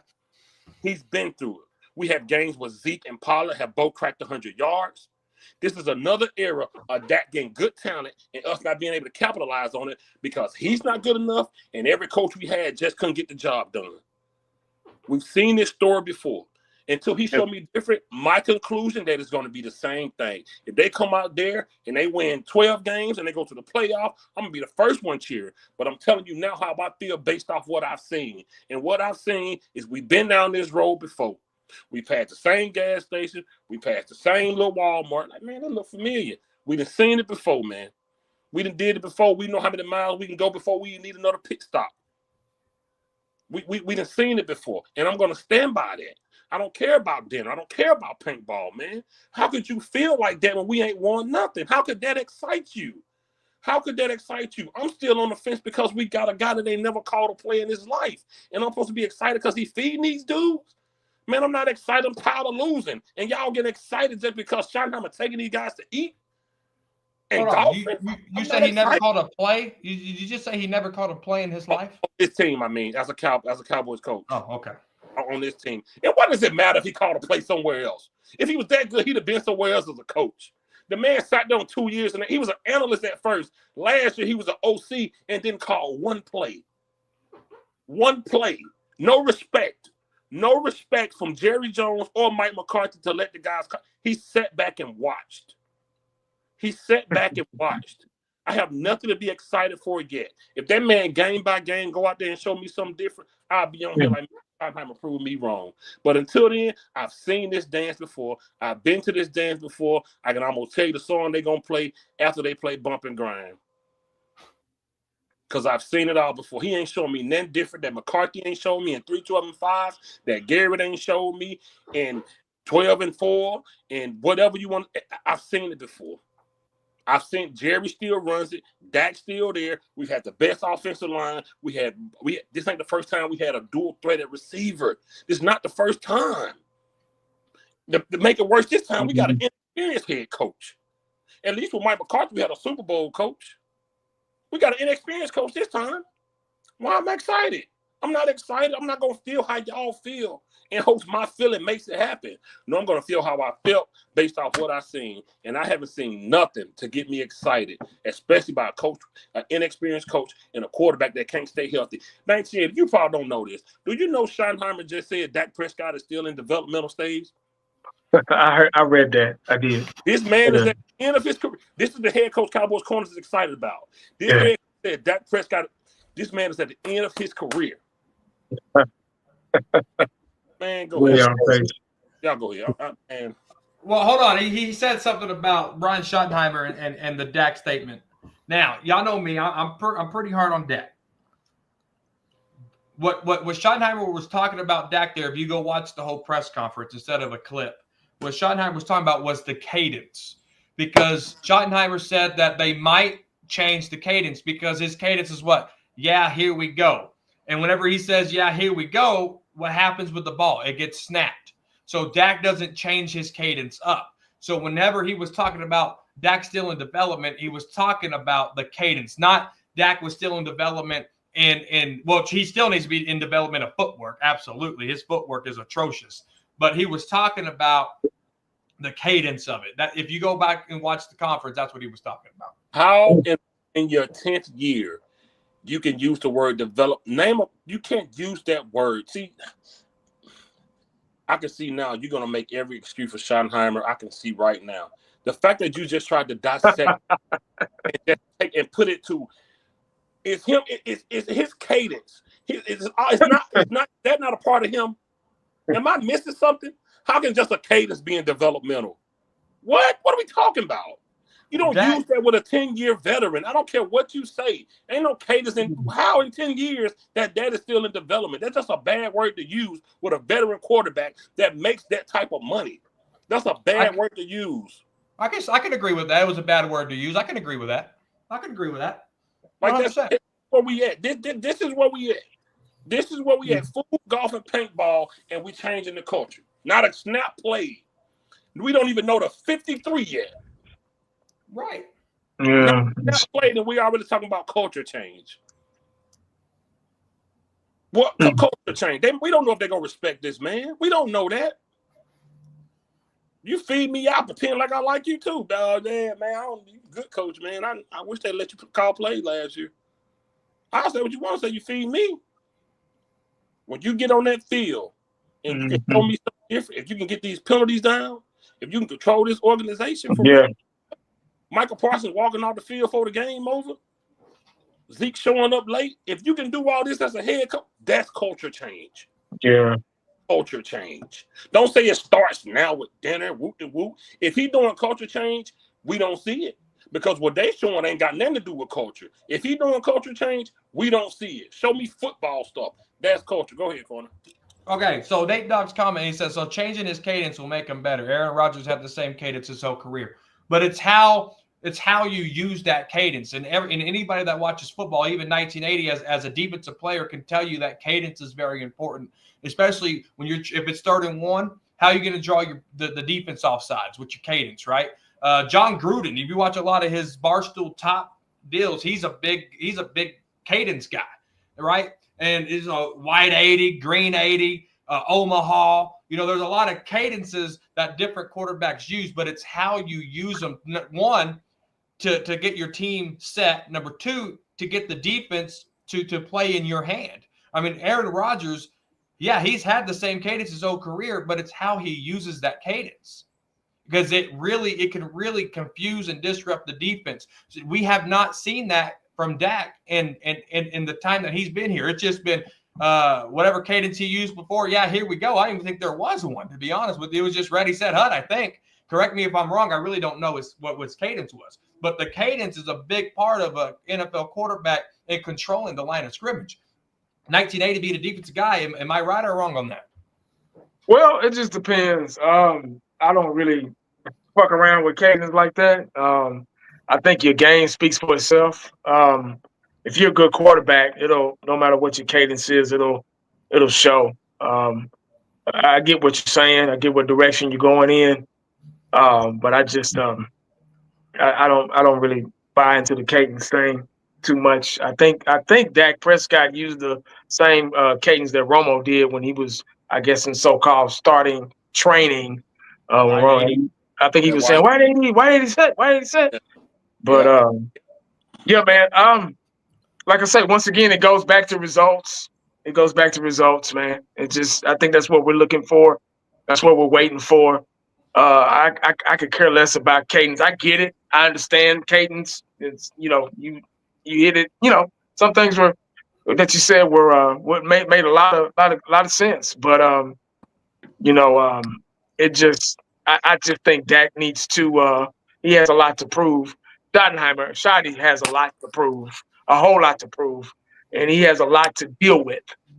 He's starting from scratch. This is an expansion Cowboys team we're playing with now, and he's got a lot to clean up, a whole lot to clean up, and we're just waiting to see. I think right now, I just think we need to hold our horses and just calm down a little bit. We already know what we're working with, what we're not working with, and we just gonna see, man. That's all. We just gonna see. I just hate that we be so giddy about small things. Because like I said, the bar is just so low.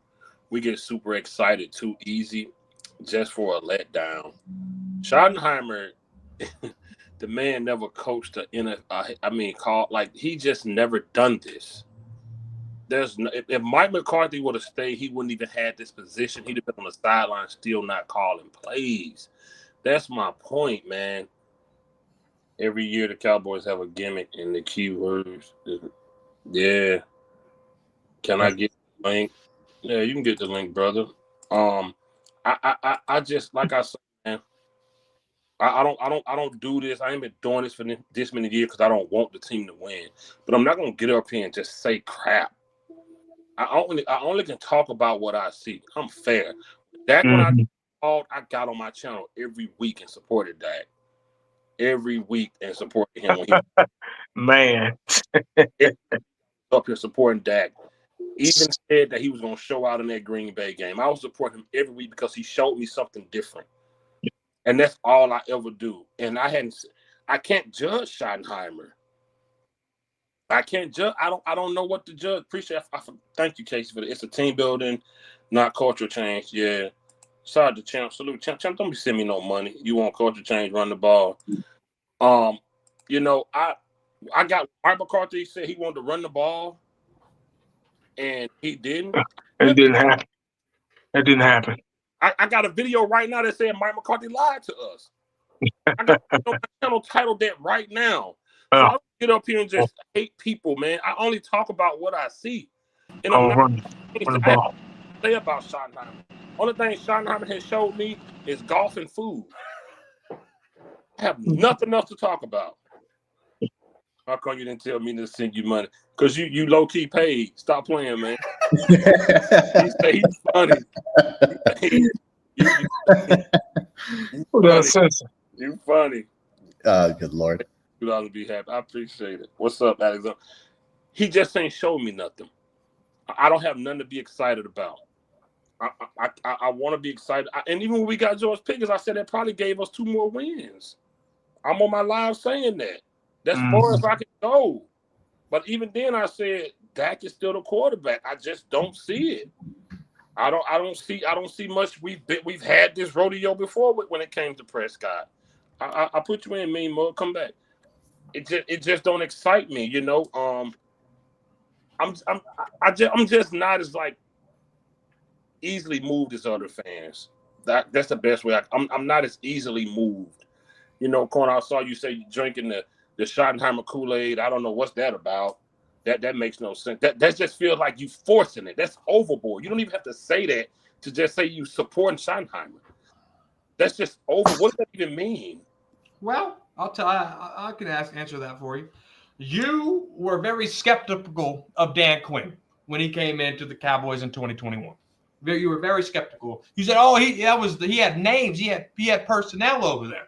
And I said, "No, I'm a big fan of Dan Quinn. I'm drinking Dan Quinn's Kool-Aid because I knew what Dan Quinn was capable of doing. What he was able to take a team as a head coach to the Super Bowl. Yes, he lost it in a horrible fashion, but I knew that once you get Dan Quinn on this defense and how they're building things, it was nice, right? And then you add in Micah Parsons to that, then things start steamrolling, and you're like, okay, I can get behind Dan Quinn here. I was a big fan of Dan Quinn from the jump.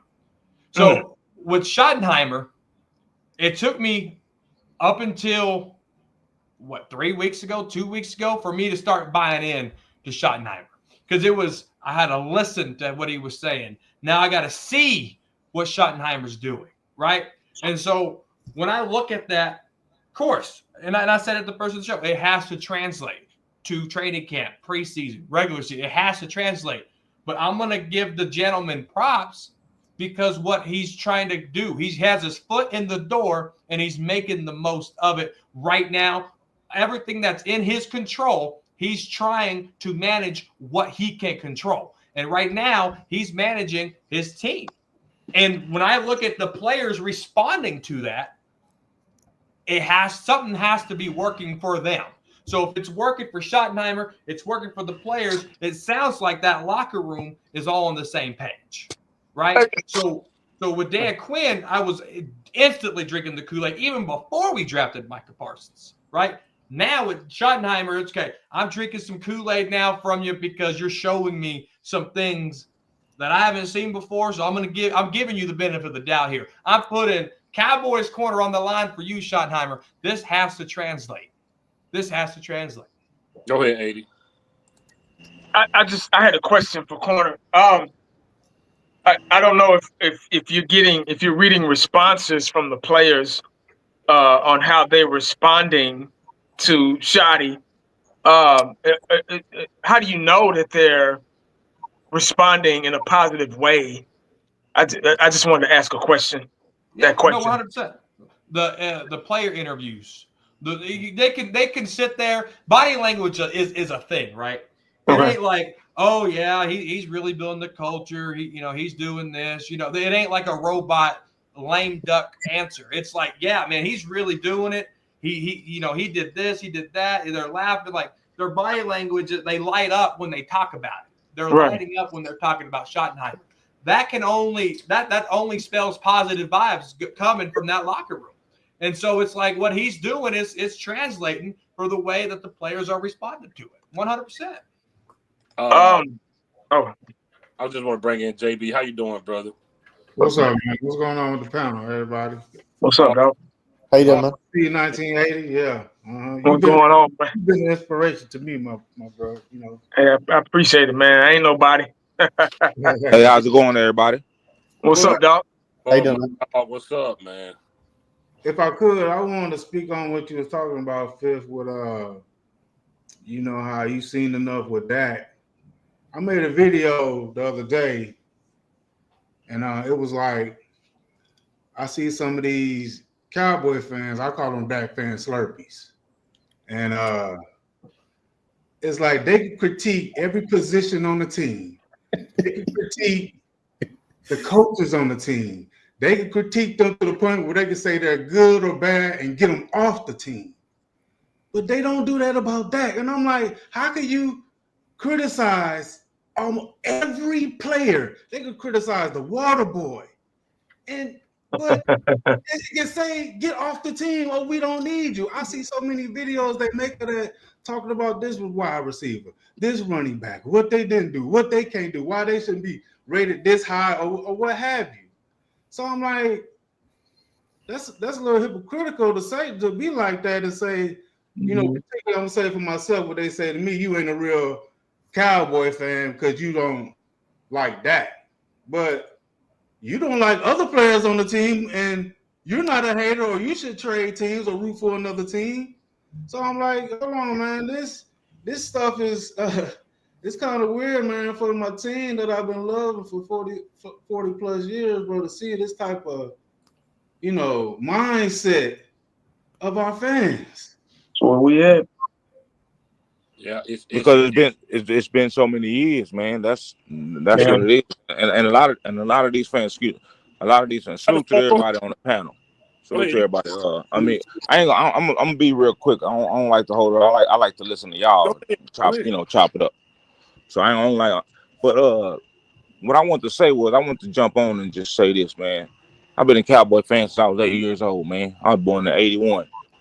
So my main thing is we've been through this before. So as a lot of these fans come through, there are a lot of young fans, people that haven't seen what we've seen, the people that's in our era. That's why I fuck with 1980 and all, you know what I mean? So at the end of the day is I'm okay with this new regime. You get what I'm saying? I'm okay with it because I've been here before.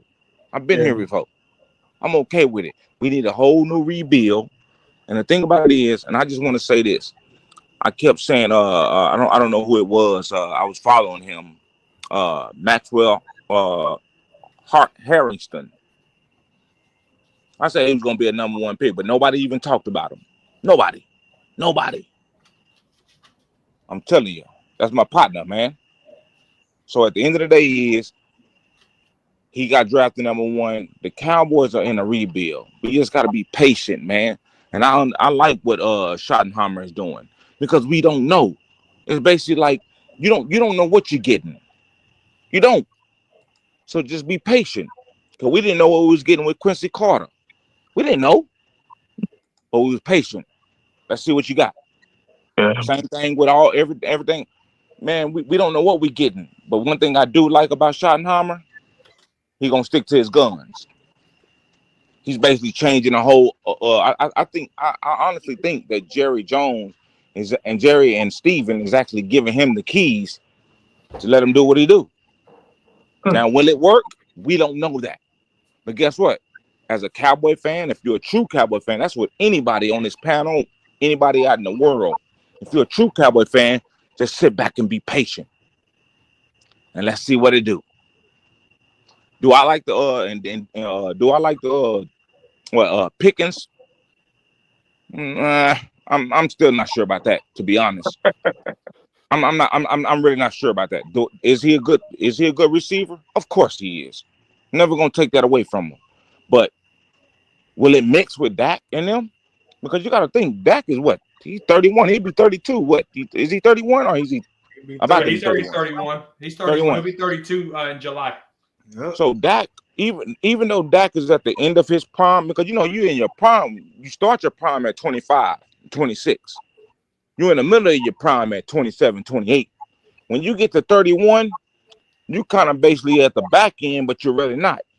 You ain't at your back end because Dak got about 2 more years. At 34, that's when everything start hurting. You wake up in the morning and everything start hurting. You be like, damn, what the hell I do last night? And you don't even remember. But anyway, that's another story. But the thing about it is we got to keep Dak upright. He's our quarterback, so accept him. I know everybody don't like Dak. It's a split down the middle. But Dak, I think Dak is and I've been saying this for years. I've been telling my wife this because Dak is a good quarterback. It's like, I don't know why he sweats so much in the playoffs. I never understood that. Why are you sweating so much, bruh? Somebody Never said understood that. Good. They said that was a good trait. If you see Dak sweating, he about to do something good. Yeah, right. No, he about to do something bad. I mean, Exactly. pick after pick. I'm telling you. But no, I just want to say that to y'all, man. Man, just enjoy this rebuild, man. It's a rebuild, man. Just enjoy it. Enjoy it. That's all I want to say. Just enjoy it. I mean, I know it's a lot of fickle fans out there that's not real Cowboy fans. I'm a Cowboy fan till I die. I ain't giving up on my Cowboys. I know we suck, but I'm okay with that because I've been here before. I've been here before. I'm okay with that. So it don't bother me. So anyway, salute to you, Fifth, 1980. Everybody on the panel, man. Salute to y'all, man. I just want to jump on and just get my little 2 cents in. May not mean much, but guess what? Hey, I'm just letting y'all know. Just be patient, man. We've been here before. It's a rebuild. Yeah. I appreciate you. All right, salute to y'all, man. Y'all be easy, man. Yes, sir. Take care, man. I'm kind of confused at the be patient. It's a rebuild. We've been here before. None of the befores got us anywhere. Cowboys corner. I know you was a little giddy getting up out your seat when he was talking. Especially when he. So let me. I just want a question before I. So you're on the Prescott train now? No. I didn't get up when he was talking about Prescott. You got up and moved around when he said a lot of stuff. So I'm asking, are you on the Prescott train though? No, I know who Prescott is. My stance has not changed. I know Prescott can win regular season games. I called Dak Prescott the regular season MVP. All right? It's January that makes me hesitant. The year that you were praising Dak, I said I like Dak from arm's length. From arm's length, because I can't trust him. I knew January was coming. My stance now is, how can we help Dak if we get to January football? How can we help Dak to not let him throw 60 times in a playoff game? You see what I'm saying? That's where I'm at with it now. Okay, so that means you flipped from, as long as we got Dak, we're losing. You're off that now. Right? I guess so. I can change my mind. I'm entitled to that. Yeah. I'm just asking. Yeah. So, okay, cool. So you're okay with kicking the can on Dak to sign George Pickens? To Dak to sign George Pickens? You're okay with kicking the can in order to free up money to sign George Pickens with Dak? But can George Pickens play a year before we talk about signing him? No. Don't do that. Don't do that. Don't do what?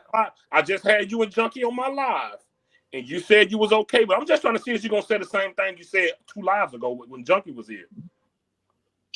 2 lives ago, I was on OG's channel. When I had Junkie, you know what? Don't worry, I'll play it. Play it. Here we go. I don't know how we went from liking Dak to now extending Pickens, but I guess a conversation takes you anywhere. You and Junkie was on my live 10 ways that we could sign Pickens. Remember this. 100%. 100%. You don't think if Jerry wants to sign Pickens, he's going to sign him? It's not what Jerry want to do. It was you saying you were okay with it. With them extending Pickens, if he plays well, yeah, absolutely. You said you would be okay with kicking the can with Dak. Oh, you mean restructuring? That's kicking the can. Restructuring his contract. That's kicking the can. What you're saying? Hyperbole. Come on. Well, shit, the goddamn contract's already extended. What are you going to hurt now? Okay, so that brings me to my point is about you being a pancake. You flip. So how in what is you say you don't want?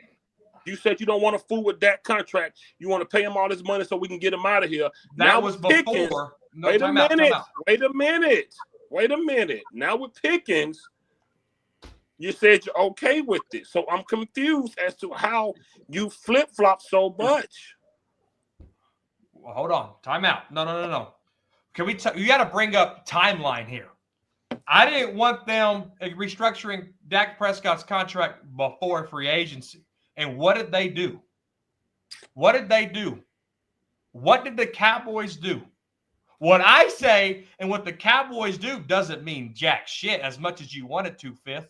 What I say and what the Cowboys do, it doesn't mean nothing. It doesn't mean nothing.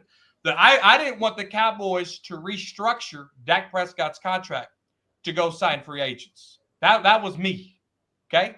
They did it, and they signed a lot of free agents. That contract is now crippling the Cowboys. So what the hell is another restructure going to do?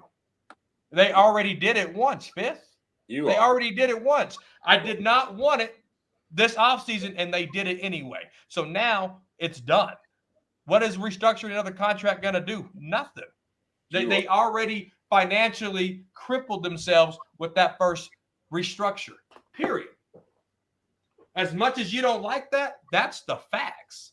We all didn't like. None of us liked it, including you. Right. And the damage is done. You literally said you didn't want them to restructure his contract so we can pay him, get him out of here. That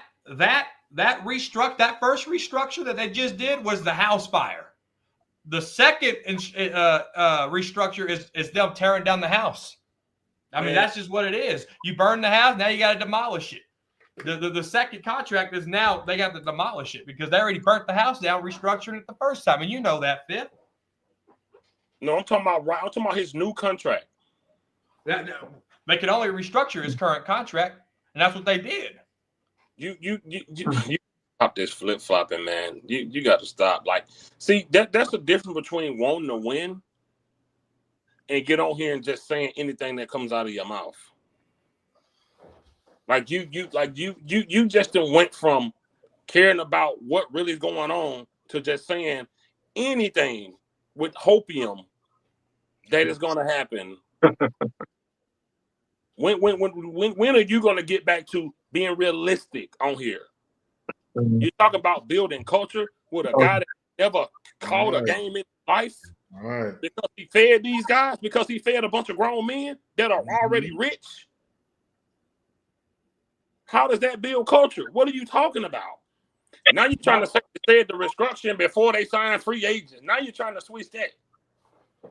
When all we talked about was no, don't restructure, don't kick the can, give Dak all his money so we can get him out of here. And we went from, hey man, as long as we got Dak, we gonna suck. 2 months ago on Junkie Channel, hey dog, what has Dak done that Romo didn't do? I hate to break it to you, Dak has always had enough talent. Now is what we can do for Dak in January. The same thing we done for Dak every other January. Gave him the talent he needed. And what did he do with it? What did he do? Every other time we gave him the talent he needed, what did he do in January? Tell me. So now you're saying this stuff that we got at these other guys about. Now you over there talking like them. Off of hopium. What? So you telling me he ain't had the talent before? This is easy. This is simple. Okay. When he had the talent before, he won enough games to get into the playoffs. Did he not? I'm not talking. What did he do in the playoffs? That's what I'm talking about. In January. Right. So he obviously has a losing playoff record. But your chances, if you don't make the playoffs, are zero. If you do make the playoffs, how can you help Dak? In a sense of where you take the ball out of his hands. So I don't understand what you're trying. I don't understand your point here. Don't we want to get to the playoffs?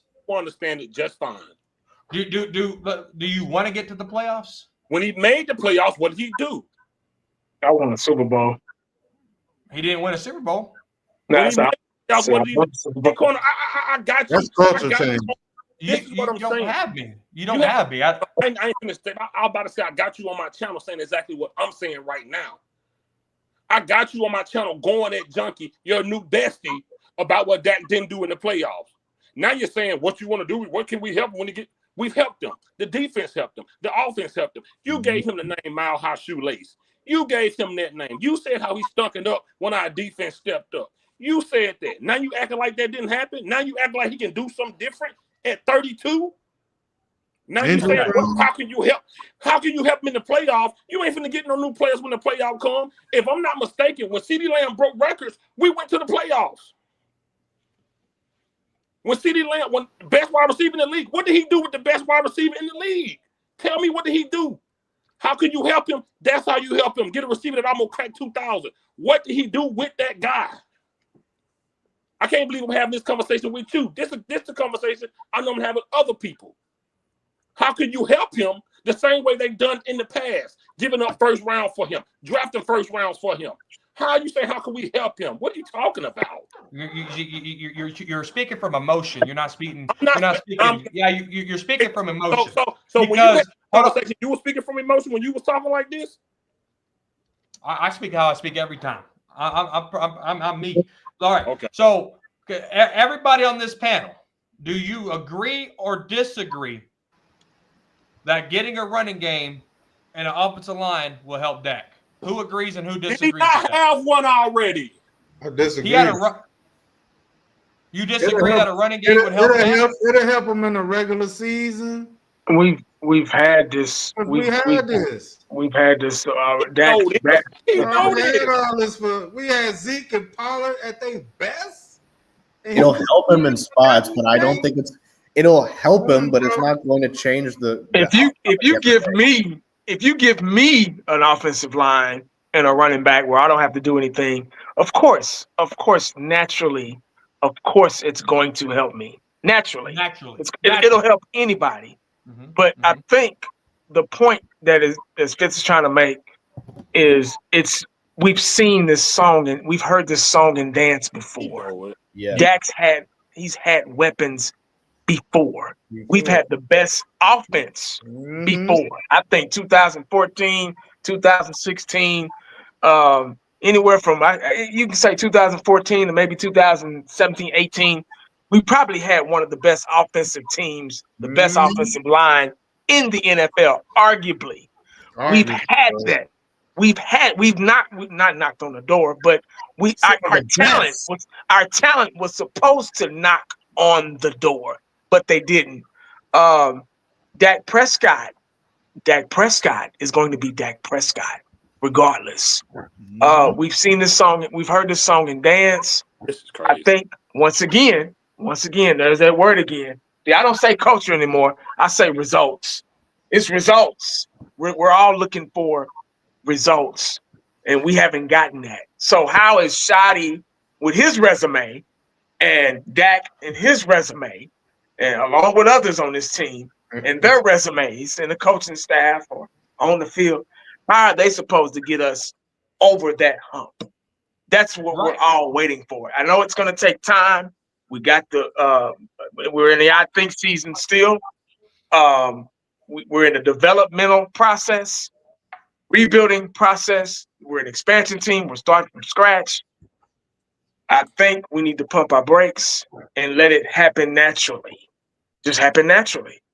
And I don't think I just don't see Dak Prescott being, and I'm not saying you're saying this, I'm just saying period, being older, being injury prone. I just don't see it. I just don't see it. I just don't. No, and trust me, y'all are preaching to the choir, right? Y'all are preaching to the choir. Whenever I said, what will do this? What will help Dak? Just 48 hours ago, 72 hours ago, Uncensored said a running game, an offensive line, and a defense that can stop the run. That's what we need. So how can we get that for Dak? Everybody could acknowledge this. Uncensored said it 72 hours ago. So we had a better elaborate on team. it? We had a better team with better talent, with all those things you just said back in those years I just named. So starting from scratch with a couple of weapons, maybe here and there, just a couple. I can count on one hand how many good players are on the offensive side of the ball. How is that supposed to? You get what I'm saying? You get where I'm going? Oh, I do, and that's why my question is the way it is. Okay. How, if we get to January, how can we help Dak in a sense where we take the ball out of his hands and we get to push forward and finally see an NFC championship game? How does that happen? That's not going to work. That's not going to work. I'm sorry, because it's coming back to the quarterback in those times in the playoff. Those are the most critical times, and that's for the most important player at the position, the most critical position on the team. Yeah. He has to pull it through. And time again, he's the one that's been hurting us from winning. Oh, I know. In those critical moments. So this is just a replay. This is a replay with Mike McCarthy being new and this Texas Coast offense and all. It's just a recycling. Then I'm gonna say this: when Cooks, I seen an interview with Cooks before he left the team or what have you. He was saying that the Cowboys didn't even use him right. So I'm saying, and then he also said that he believed in Shotty because he was going to bring some of Mike McCarthy stuff with him and mix some of his stuff on it. So, but why would shouldn't we be done with Mike McCarthy with everything he brought to the table? So to me, that's just recycling that old offense with Mike McCarthy, Jason Garrett, all that same shit, just for it to be easy for that. So with the Schottenheimer thing, I'm kind of iffy on this guy, because if he's going to mix what Mike McCarthy did and try to just do you. Do Schottenheimer. Don't mix nothing. This should be totally brand new. And this quarterback should have the intelligence to be able to adapt to what Schottenheimer is trying to change. That's changing culture. That's putting Dak and holding him accountable. If he play like shit, bench his ass. That's changing culture. You want to talk about results? You think that won't get that team, all those players on that team looking like, God damn, they benched Dak? Oh, shit. They're not going to bench that. That changes culture. Yeah. That's talking about being dominant at the head coach mentality. Like, if I see, you think Dak will be playing like this with Jimmy Johnson? He benched him or got him off the team. No, bro. On the team. No. It don't matter what we give this guy. It just doesn't matter because it's him. It got to do with his mentality when the pressure is on. He said pressure is privilege. How has he performed under pressure since he said that? He's failed every time under pressure. And he the one said it. We fucking suck. How is you as a leader, you sitting on the bench talking about we fucking suck, but now you want to come back and say everything good? We got Shotty. We about to do this. We got Pickens. No, man. Yeah, no. I don't believe in this guy. I don't give a fuck what we give him, bro. That's just my stance. Eshan, you been quiet. What's up, brother? No, I'm cool, man. I'm just listening. Nothing. I'm straight. What's your take on the whole Dak thing and him needing help in the playoffs? Look, I get what Corner is saying in a respect that there's only, he's talking about it. I think at least if I'm wrong, I'm wrong. But what I got from it was that he was saying there's only so much there's only one style of offense that you can really run for Dak to help him. So I don't disagree that the running game is obviously going to help Dak.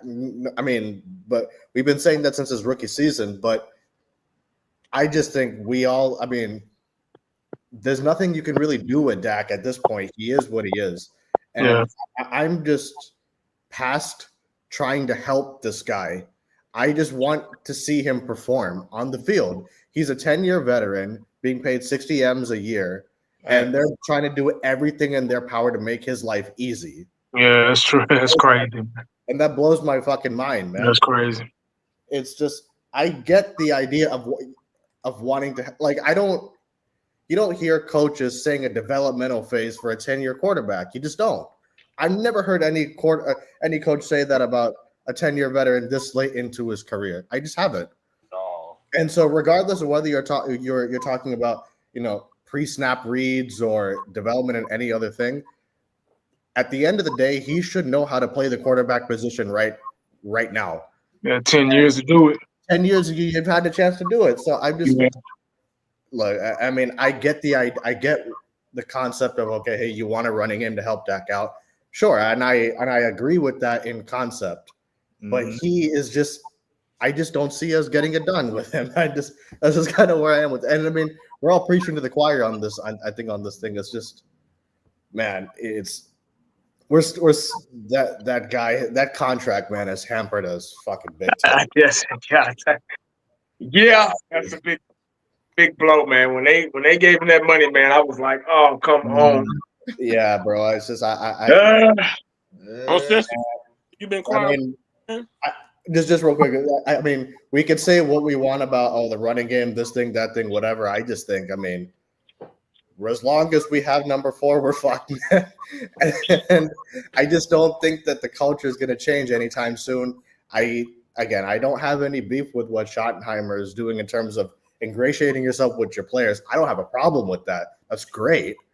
I just don't see that changing the culture, because he can only my entire point with Schottenheimer is that he can only do so much underneath Jerry Jones' regime.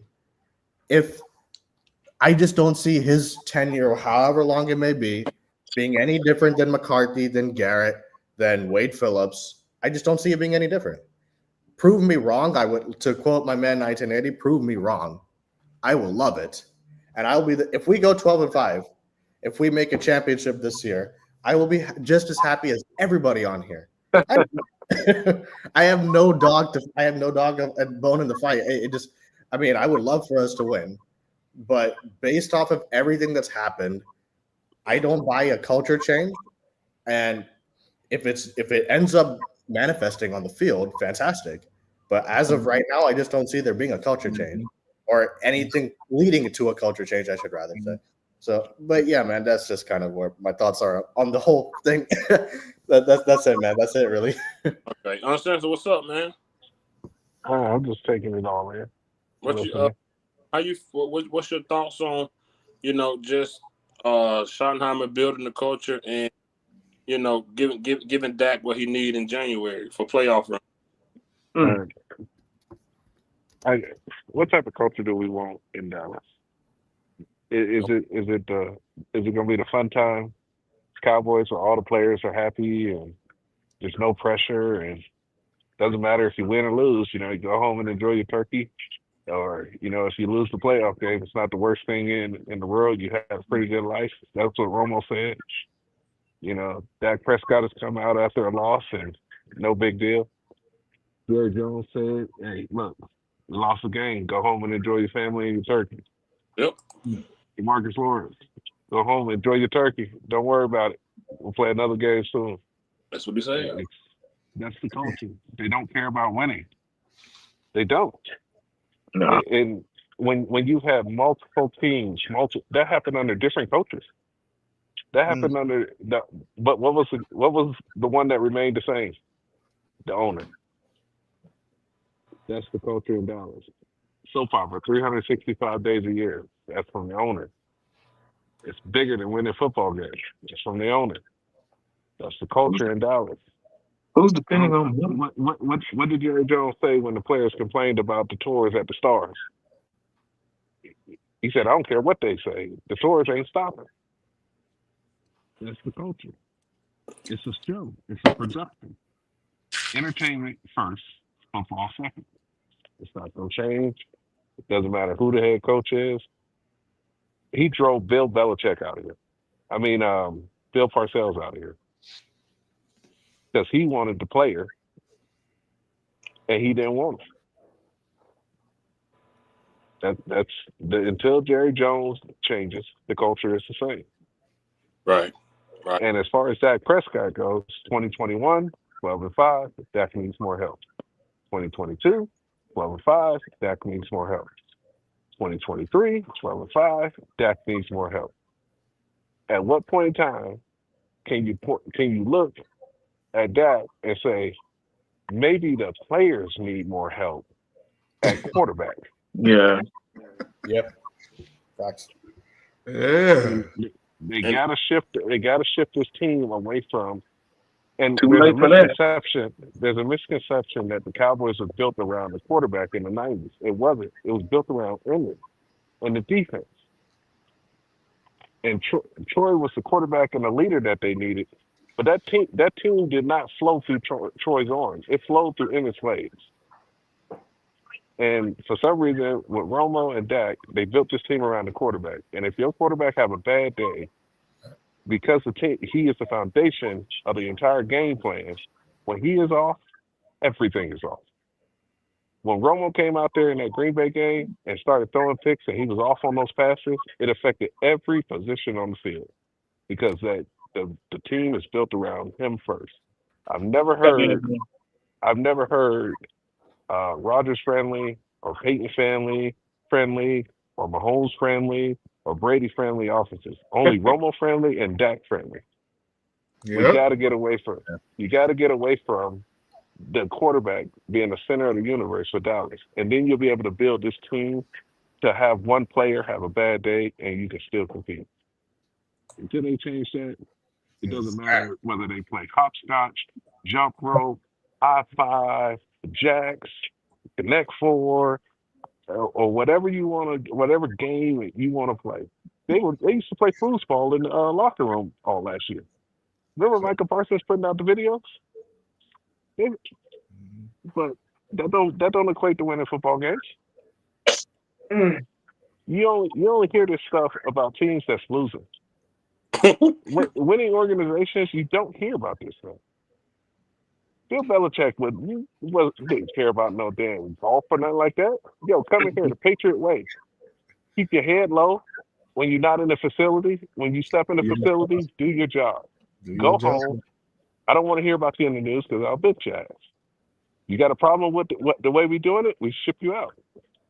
Bill Belichick got rid of top-level talent for nothing so that they can win Super Bowls.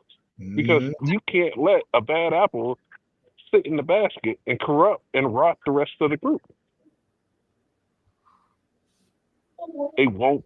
It's not going to change because the biggest, most rotten apple is the tree. Jerry Jones is the tree. Right. And you're not gonna win anything else until he changes. It's not gonna happen. I mean, they paid the man $50 million to do a Netflix special. Yeah. I think see, here's the thing. We've had these debates, and like I said, it's not.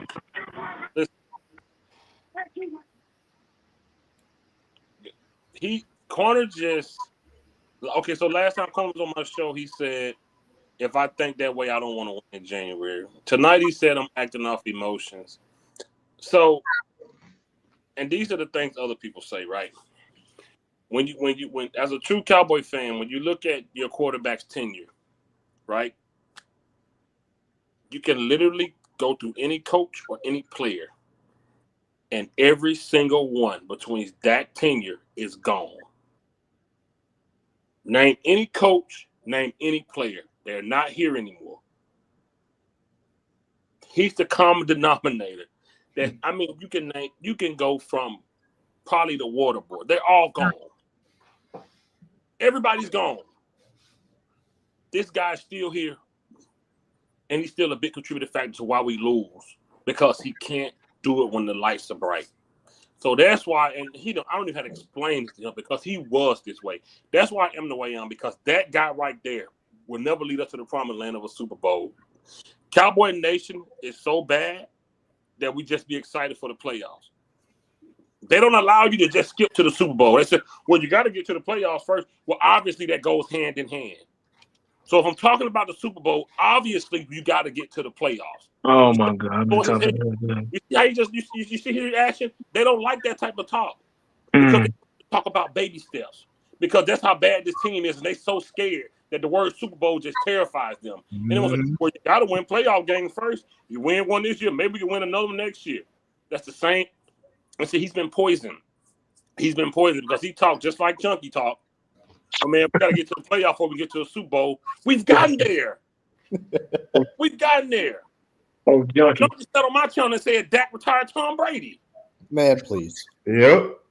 He said on my channel that Dak retired Brady. That's how they talk when it comes to this guy. So obviously, if I'm talking about winning a Super Bowl, I'm obviously talking about playoff games because they go hand in hand. If I say I got my girl pregnant, obviously we did the nasty. We clearly did the nasty if I got her pregnant. So when I say playoff, you gotta win playoff game for a Super Bowl. Come on, man. That's all in together. But we lose so much and we're so scared that we just want to talk about, oh, can we at least get to the playoffs? How we gonna help Dak? You tell me how we're gonna help Dak. You tell me. Ask his ass. Ask Dak. Right. Ask Dak. Meanwhile, my dog, he been following me for a long time, bro. But for you to say, man, I'm happy what Schottenheimer's doing, man. What is he doing? He's feeding and playing golf. What is he doing? We don't know yet. But this is where we're at. This is what Cowboy Nation do. We lose so much that they don't even understand the mediocrity that Jerry has instilled in us to accept. You lose so much that the smallest little thing that looks slightly different makes you feel good.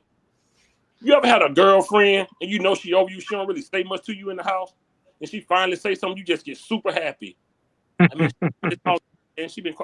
That's how it is with Cowboys. We lose so much that any little things excite this organization. And to go back to your point about Dan Quinn, yeah, you was right about Dan Quinn, but you can't compare that to my feeling about Schottenheimer. Dan Quinn had already accomplished something in Seattle. He accomplished something in Atlanta. So you can't compare my thoughts, how I felt about Dan Quinn to Schottenheimer. Schottenheimer didn't never put a sun visor on his head to win a Super Bowl with Dak. You know how stupid that is to say? You said you're going to win a Super Bowl with Dak, so now you're saying he's still in developmental? What? So you can't, yeah, I was wrong about Dan Quinn. I admitted that on my channel. I said he turned his defense around eventually. I did. It's on video. I changed my mind about Dan Quinn. It's literally on video. We were live, I remember. Literally. He know that. He brushed over his wrongs. But anyways, so you can't compare what I said about Schottenheimer, who's done nothing. Like you said, when we got Tavon Austin over Ryan Swisher, who's done nothing in the league, why do we trade him? He's done nothing. That's how I feel about Schottenheimer. He's done nothing. Nothing. So your point about Dan Quinn, who was already winning at the highest level, who lost to the GOAT in Tom Brady, yeah, I changed my mind about him because he showed me something different. And when he left, it showed. He turned his defense around. But your new guy who you just said you was excited about, and you said on G Hampton show you're excited about this linebacker core, Eberflus, who was #1 in touchdowns allowed last year, for real, you just utter stuff. How you excited about a defensive coach who was a #1 in touchdowns allowed? What's exciting about that? 27 ranked. Please tell me what's exciting about that. You just get excited when we get new people. You one of those people. You get excited just because it's a new name. Eberflus ain't did nothing. He was that good, he'd have still been in Chicago. Yes, he would have. He was that good, he'd have still been a head coach. He would have never left Indianapolis. But you know what? When the good players go and you don't got to work as hard, your true talent show. And that's what happened to him. That's what's happened to him. That's exactly what happened to him. So you excited for nothing. You be over giddy just about new names. You excited about Schottenheimer and Eberflus. A guy that never called nothing, and a guy that got fired on Thanksgiving. You need to slow down. In 1980 words, pump your brakes. Slow down. You get too happy about nothing. We ain't seen nothing from Eberflus in this defense. Nothing. We ain't played it down yet. You just, this linebacker core about to be fired. I saw you on G Hampton there talking all that crazy stuff. It was so ridiculous. Let me bring OG in here, man. Oh, yeah, oh, good Lord. I got something to say. Yeah, you slanted. I'm pulling all the arrows out of my back. You're not gonna let me speak after all them arrows you shot in my back. Somebody speak. Cowboys corner's about to speak. Look.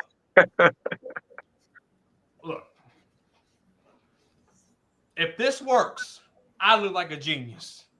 If this doesn't work, man, I will never, ever have you guys let it up. Remember 2025 season? Cowboys corner this, Cowboys corner that.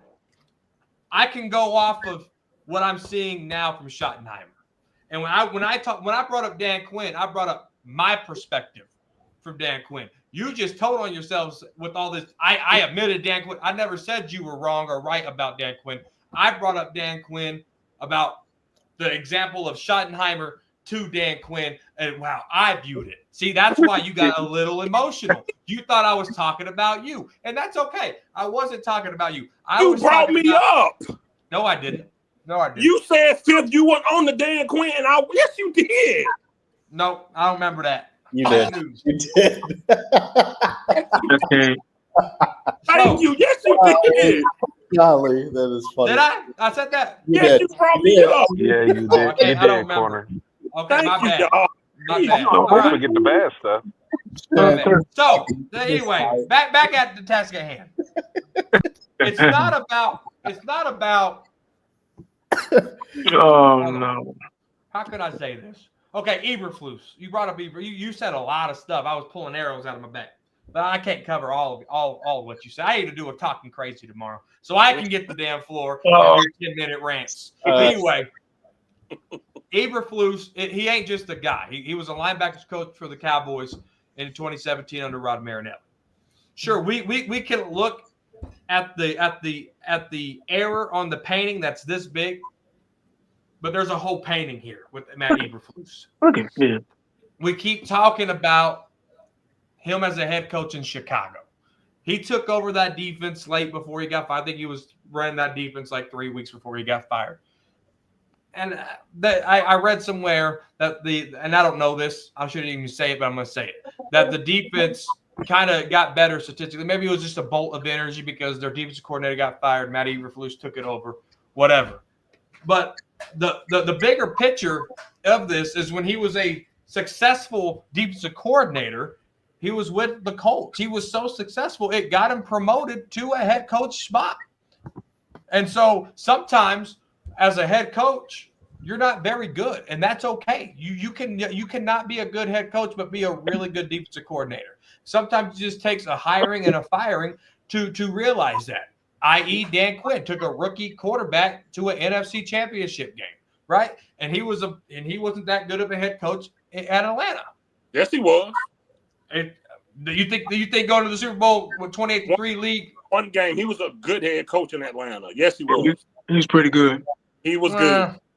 He was a good players coach. He was a good players coach. He did something we didn't do. Back with Eberflus. Right. We just can, when we talk about Eberflus, sure, we could talk about Chicago, but you can't leave out the success that he had with the Colts. You can't do that. You can't do that. And when you look at this roster and you look at Eberflus, I think projection is okay. You can project. You know, I think as you say, I think season 1980. I think when you look at the projection of this team, what Matt Eberflus does, and with these pieces that are on this defense, I think Matt Eberflus can have a really good defense. Mm-hmm. That's okay. That's what I think. You think what you want to think. I think what I'm going to think. When February 2026 gets here, one of us is going to have a big bird in front of us called crow ass, and we're going to be eating some crow ass. It's normally you. And that's fine. It's normally you. And that's okay. By the way, in Indy, let's not forget the players that was over there playing. Oh, but see, you said the same thing about Dan Quinn. You're going to go down that rabbit hole again. And I admitted that I was wrong about Dan Quinn on my channel. So don't you want to pump your brakes before you make that narrative because again? He was under Marinelli, and went under Marinelli, we were ranked 16th. So why did you use it as a point? We were ranked 16th. There's no flex being on the Marinelli. We sucked. So go ahead and just make the narrative again. And then in 2026, you'll say, oh, I was wrong about Eberflus. It's okay. Go ahead, make that narrative. Go ahead. I only go off what has already happened. That's all I do. If you went off what happened, you wouldn't be saying this. You would say, off his record, off his past, and which in thanks to Nate Dogg in Indy, his best ranking was 8. Top 10. Yo, you top 10 ain't good all of a sudden? You have this hopium run. We was top 6 with Dak and didn't win nothing. Dak couldn't But let you tell him what we're gonna do for Dak. Hey. No, it ain't what we could do for Dak. It's how can we get Dak to succeed in January. What does that mean? Tell me what that means. What does that mean? We know what's Dak playoff record? No, tell me what that means. No, I'm building it up. We know what it is. Dak Prescott's 2-5, right? Everybody agrees 2-5. So obviously, something that we're doing is not translating to wins in the playoffs. It's him, quarterback. Right, it's him. Right. So how can we make him less of an impact and put something around him because he's here whether you like it or not?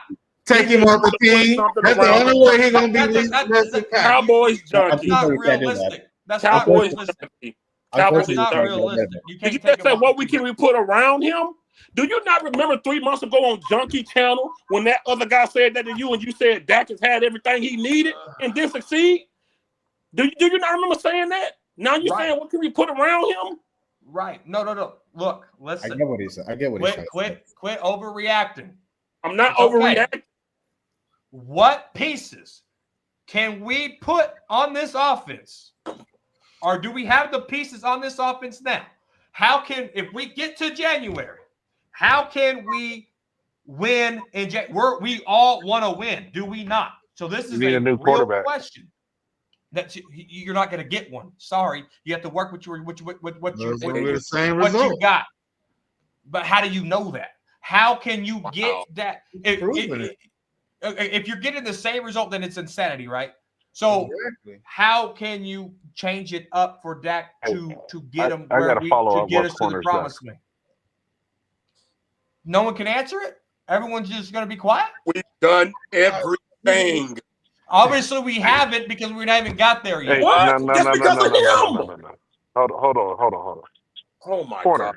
Corner. If you are the quarterback of the Cowboys right now, if Corner is the quarterback of the Cowboys right now, does Corner have the capability of taking the Cowboys to a Super Bowl? No. Therefore, he has a ceiling of how far he can go. Dak Prescott has hit his ceiling. I can get us to the promised land, baby. I can get us. So what we have to do is everybody has looked at this and said Dak Prescott is capable of winning the Super Bowl. His ceiling is not Super Bowl quarterback. We've seen it for 10 years. That at some point in time, you got to say you squeezed every drop of juice out the lemon. There's nothing more you can get out of Dak Prescott. Dak Prescott is 17 games. That is what you're going to get. When you get to the 18th, you're dealing with slush. There's no more juice there. People keep saying, what can you do to get Dak Prescott over the hump? Dak Prescott is the hump. The team is trying to get over him. Mm-hmm. He's in the way. That might be true. I mean, don't get me wrong. But look, I'm looking at it from the other lens, though. Right. It's okay to go in la-la land with this because it's the offseason. How can we do it? You need a new quarterback. But you're not going to get one, so how can you do it? I put in the chat earlier, Tom Brady can unretire, and he can go on any of the 32 teams in the league, and they're going to get into the playoffs because he is the help. That's the difference. He's the get over. Tom Brady will come in and be the help because his ceiling is higher. Dak Prescott has a limit. You know who needs help? Tyler Smith. You know who needs help? CeeDee Lamb. You know who needs help? Micah Parsons. You know who needs help? Osa Digizua, yo boy. You know who else needs help? Overshawn. They all need help at the quarterback position. Uncensored, did you just flip-flop? That's how you fix this team. Because 3 days ago you said a running using game. Somebody's words, I think I forget his name, but as long as we got Dak Prescott, that's as long as we're gonna suck. I forget who said it. I got a little bit of amnesia. 100%. Did you just flip-flop? Because 72 hours ago you said a running game, an offensive line, and a defense that can stop the run could help Dak. Now you're changing it up. Did you flip-flop? Because my goal is to get the ball out of Dak Prescott's hands. Thank you. Yay! So get me a quarterback. So get me a quarterback that when I do need to throw the ball, it's not Dak Prescott's hands.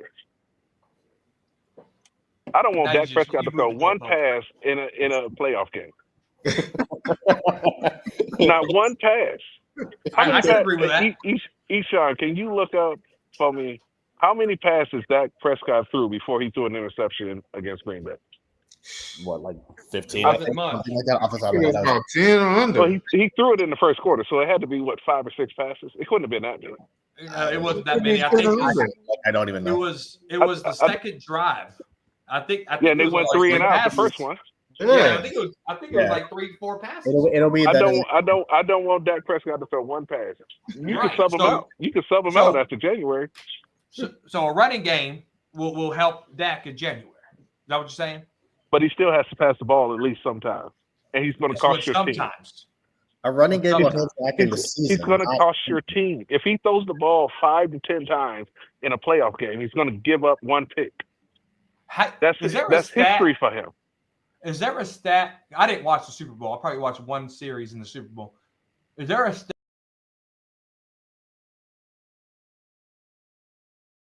How many play action passes Jalen Hurts did? Is there something that you need OG? He specializes in play action Mississippi. Somebody in the comments section, let me know how many plays were play action plays in that Super Bowl for Jalen Hurts. I'm sure. Why does that? Where you going? No, they took the run away, so I don't know if play action was too effective since they took the run away. I know you ain't trying to make a point for Dak Prescott legs. No, not at all. Dak Prescott's one of the highest rated play action passes. You better not. So where I'm going with this emotional fifth is whenever I got him on my channel screaming how bad Dak is, but now I'm emotional because I'm doing it. So I'm gonna make a compilation of this dude tomorrow. I swear to God. I gotta get all the error, and I'll make one too. Don't worry. Please. I got well, the point I'm making with this is okay. If Dak has to throw the ball, will play action setup, right? Faking the run, passing the ball, will that help him? And the reason why I brought Jalen Hurts up with Saquon in that Super Bowl is because how many times did Jalen Hurts do that? If he didn't do it a lot and Jalen Hurts made the plays out of shotgun or something, cool. But I really want to know that. Well, I think it helps if you got the best running back in football too, and they're afraid of. We don't have the best running back in football, nearly the best quarterback in football. So things work with the talent you have. You know the what? The sad part is we had a chance to get him, but Jerry didn't even pick up the phone and call him. That's a comment for you, Eshan. Yeah, you know what? I'm at the point with these fucking motherfuckers that whenever people say shit like this, I'm just constant. You know what? You're right. I do hate Dak. He can kiss my ass for all I give a fuck. I'm past debating this shit, man. We're all Cowboy fans on here, are we not? Man, please. You can't. And look, you can't hate somebody you don't know. Exactly. And what's not the truth? What is not? We don't know Dak. I'm still not a Dacker, but I'm looking at it as the lens is. I know he's the regular season MVP. Dak can put up all the numbers in the world in the regular season, but January is his speed bump. How can we get past that speed bump? Believing that Dak. No, I know Dak. I know him. I know he's a magician. So here's my thing. What is this guy? Not corner. 80 back in the day, years ago, probably for a lot of these people who's following me, we couldn't get 80 didn't like going live. Yeah. That's true. He did. He didn't like it. 80 was probably few of the Dak supporters on YouTube. This guy's driving me nuts. What I like about 80 was he said you got to give a quarterback like that typically 3 years. You know what 80 did after them 3 years? He said, "I'm done." Hey. That's somebody that's gonna keep it real. After 3 years, he said, "Oh, that's it." When 80 hopped off the train, he had saw enough. Yeah. 80 and Corner used to go edit about Dak. I remember. But see, Corner want to be media now, so I don't know what he got going on. Any of that says media. None of that says media. The man does like 5 shows a week. Yeah. Busy man. Busy schedule. It's like Stephen A. Smith, NBA Tonight, Sports Center, First Take. See, and me and 80 was our Dak thing has been the same. Now he's on a tour promoting how he's excited about Shotty because he fed these grown men. Has nothing to do with football. It has something to do with it. It has nothing to do with football. It doesn't. The players are responding well to it, are they not? There's like 2 interviews of people saying they like Shotty. They said they. They said they like OTAs? You talking about they said OTAs? they like Garrett. They said they like McCarthy. What they supposed to get up there and say they hate him? Dude, they will never say that while they you should are know this. employed. You're an entrepreneur, uncensored. Yes. You should know. Fifth quarter, you were an entrepreneur. I'm trying to get back to it too. Yeah. 1980 entrepreneur. Mm-hmm. Eshawn, around a lot of people in movie production. I don't know what OG does over here with the Roy Williams and the Quincy Carter jersey. I don't know what he does. But we know that there's chemistry building. Chemistry building leads to culture building. It ties hand in hand. And if you're a business owner, if you've done anything in management, if you've done anything in player development, or not player development, in business development and training individuals, you should know that this is the foundation on how you started. Okay. Let me take this. I also want to know. Okay, so let's go back to when I was doing it. Okay, 2016 to 2019, I had 3 semis. I had a contract with Tyson Food. I remember that. Yeah, my drivers were cool. When I met them, I didn't care. Can you work? What's your work history? Cool. When they performed, I did driver appreciation by giving them a day off and taking them out to eat. After they performed, after them driving, showing me they were consistent, showing me that they weren't always calling, "Oh, boss, I can't do that load today, whoop-de-whoop." But to show me that they were willing to drive and make the company money, pay the truck. You know what I also did? Hey, man, I tell y'all what, work for me 3 years. After 3 years, I'll sign this truck over to you. Because you off with your work, I'll sign it over to you. I did that. But they had to show me that they were ready to perform and work first. And when they did that, I took driver appreciation. Hey, y'all don't worry about them loads today. Meet me at Buffalo Wild Wings. I'm feeding y'all today. I did that. After they showed me that they could work and do the job. But when I met them, I didn't care about that. I want to know their MVR, how many jobs they had, what they DAG, what their PSP looked like. Did they have any accidents? I wanted to know, could they perform how they needed to for me by checking their record? That's what I wanted to know. I didn't care nothing about personal. I cared about business. I cared about what they CDL showed. That's all I cared about. And after they showed me they can perform, I treated them bonuses, safety bonuses, and all that. But before then, I didn't care. Yeah. Ooh, okay, hold on. You wanted to know their background. You wanted to get to know them, right? No, before I didn't. You awarded I them. didn't. That's personal. I want to know what they CDL said when I ran the PSP. Qualifications. I want to know I want to know their qualification at that position as a driver. Not their personal life, not what they did at home. The steering wheel holder, what did they do previous? That's what I wanted to know. Nothing else. I didn't care. I didn't care about their home life. I think that ties into a little bit of what Schottenheimer's doing. No, it don't. Two things. No, it don't. Yeah, it does. Two things. Yeah, I have never heard of an employee being hired and then given a party or a corporate event before they even checked in for work the first time. And two, if you can have all the team building exercises you want, if you don't train correctly, none of those team building exercises matter when it comes to the work. It is about production first, and then rewards and adulation second. Hey, everybody is how grown on everybody grown on here, right? For sure. Yeah. I'm just trying to figure out who this jabroni is in the comment section. Move on. I'm ignoring them. I'm probably old enough to be his daddy. The bad part is you can switch a channel at any point in time. Like, yeah, man. You have to watch us. My bad, uncensored. I didn't mean to cut. I just caught that comment. I was done.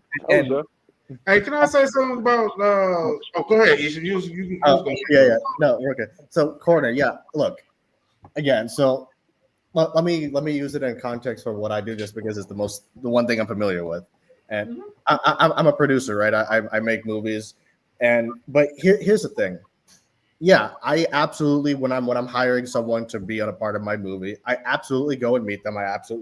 Whether it's to a coffee or whatever the case may be, I absolutely meet them. So I'm not saying that that's necessarily wrong on Schottenheimer's part. What I'm saying, but here's the difference. I'm the boss on my movie, meaning I am the top. Everything comes from me. So the culture starts with me. If I, like, say, for example, if I hire a director for the sake of discussion, and I show up late to my set, I'm fucking around on my movie set. It doesn't matter what the director tries to do, what he tries to do on my movie. He can do nothing because I'm not doing my job first. I'm not instilling the proper culture on a set. Therefore, prices will go up. Therefore, so different kinds of things will happen. So I bring that up in a standpoint of saying, if we're applying that to the Cowboys, Schottenheimer is not the top guy of the ring of the ladder. To the players, yeah, but Jerry is the top ring of the Cowboys. He's the guy who dictates everything.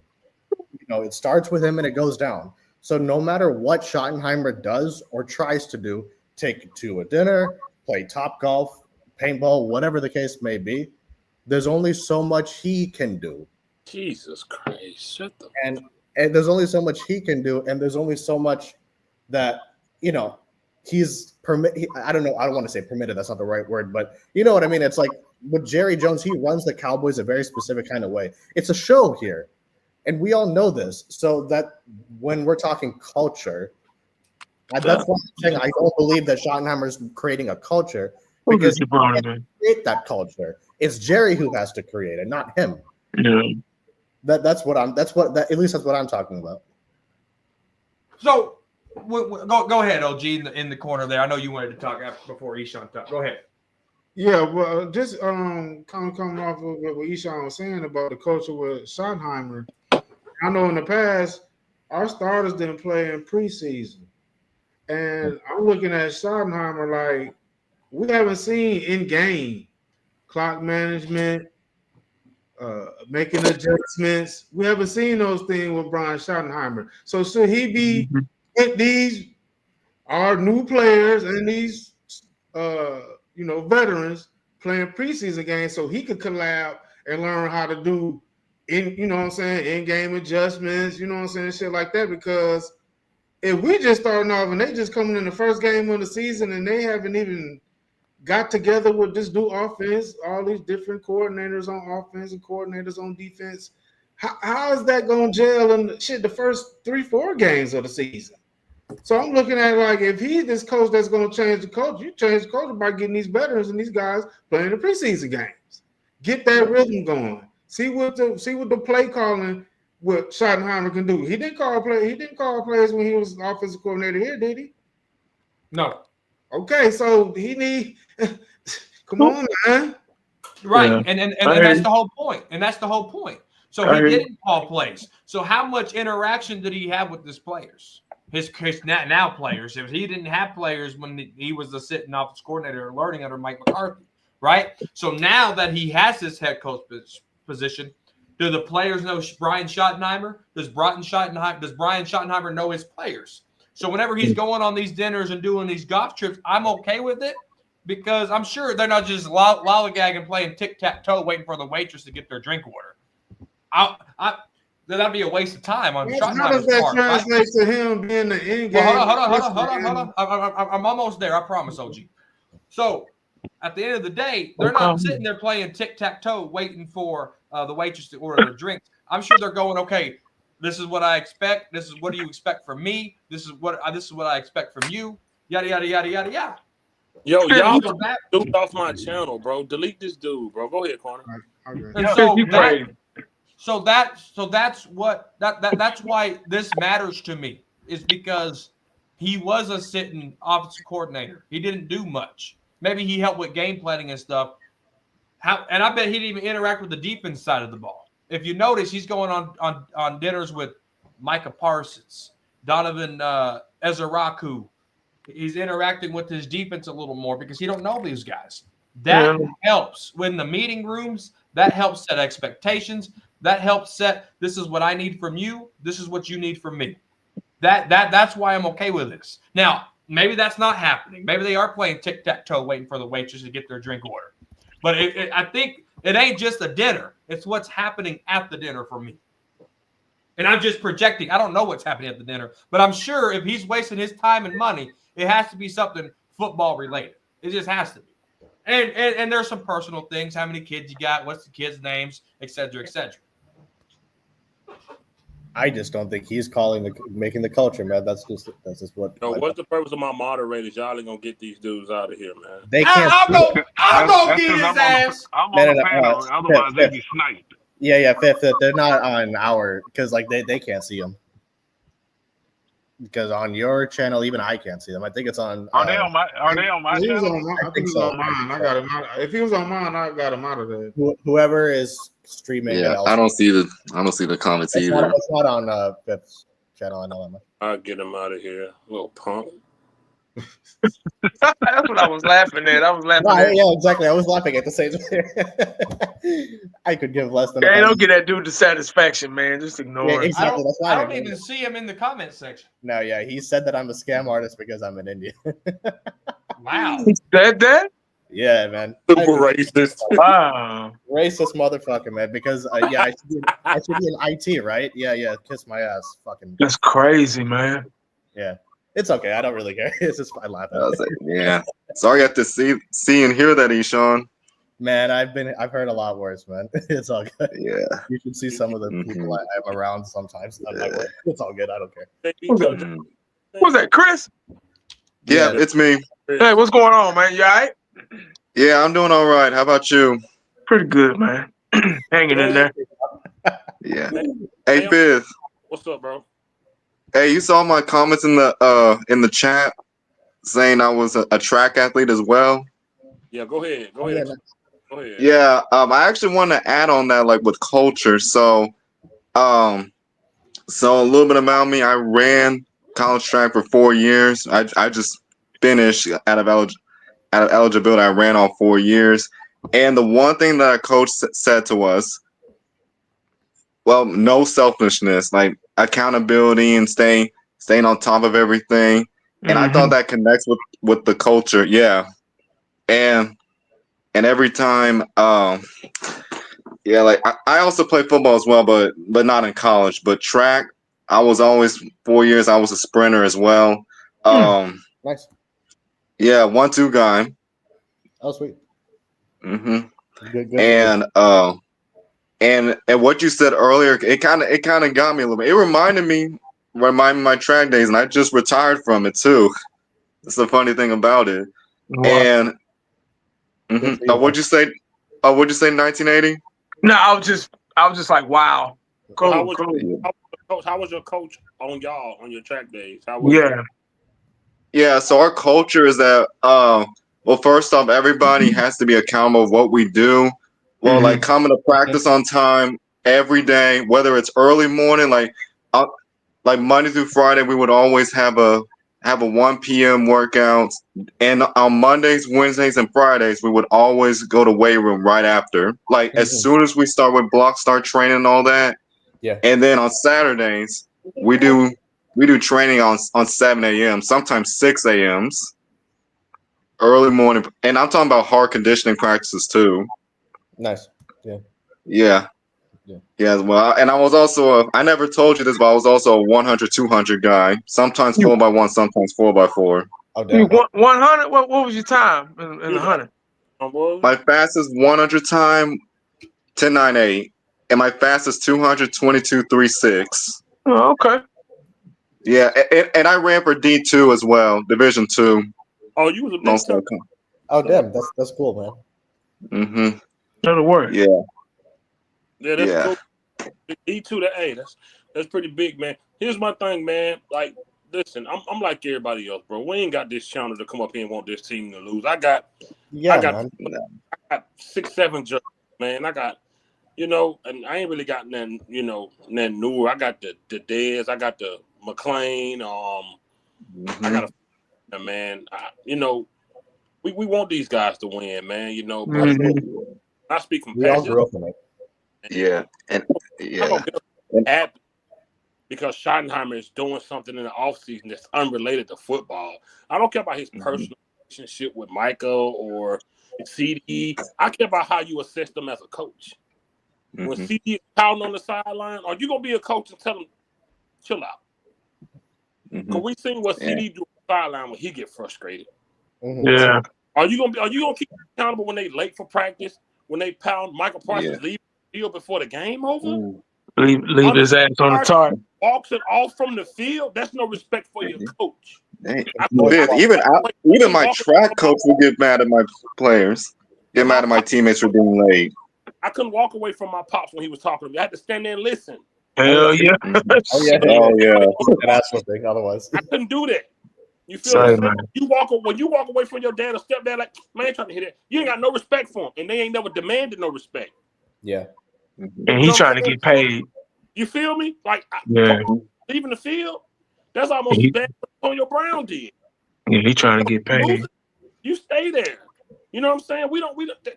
So if Schottenheimer changes that and win games, man, look, hey, I'm all in, bro. I get up here and say, hey, salute to him. First time he changed the culture for real.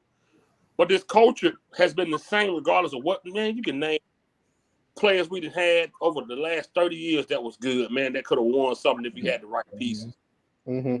But it's a show for Jerry. He lands his helicopters on the practice field. It's a show. Schottenheimer got this job because Mike McCarthy said no. They thought they was going to keep him. Yep.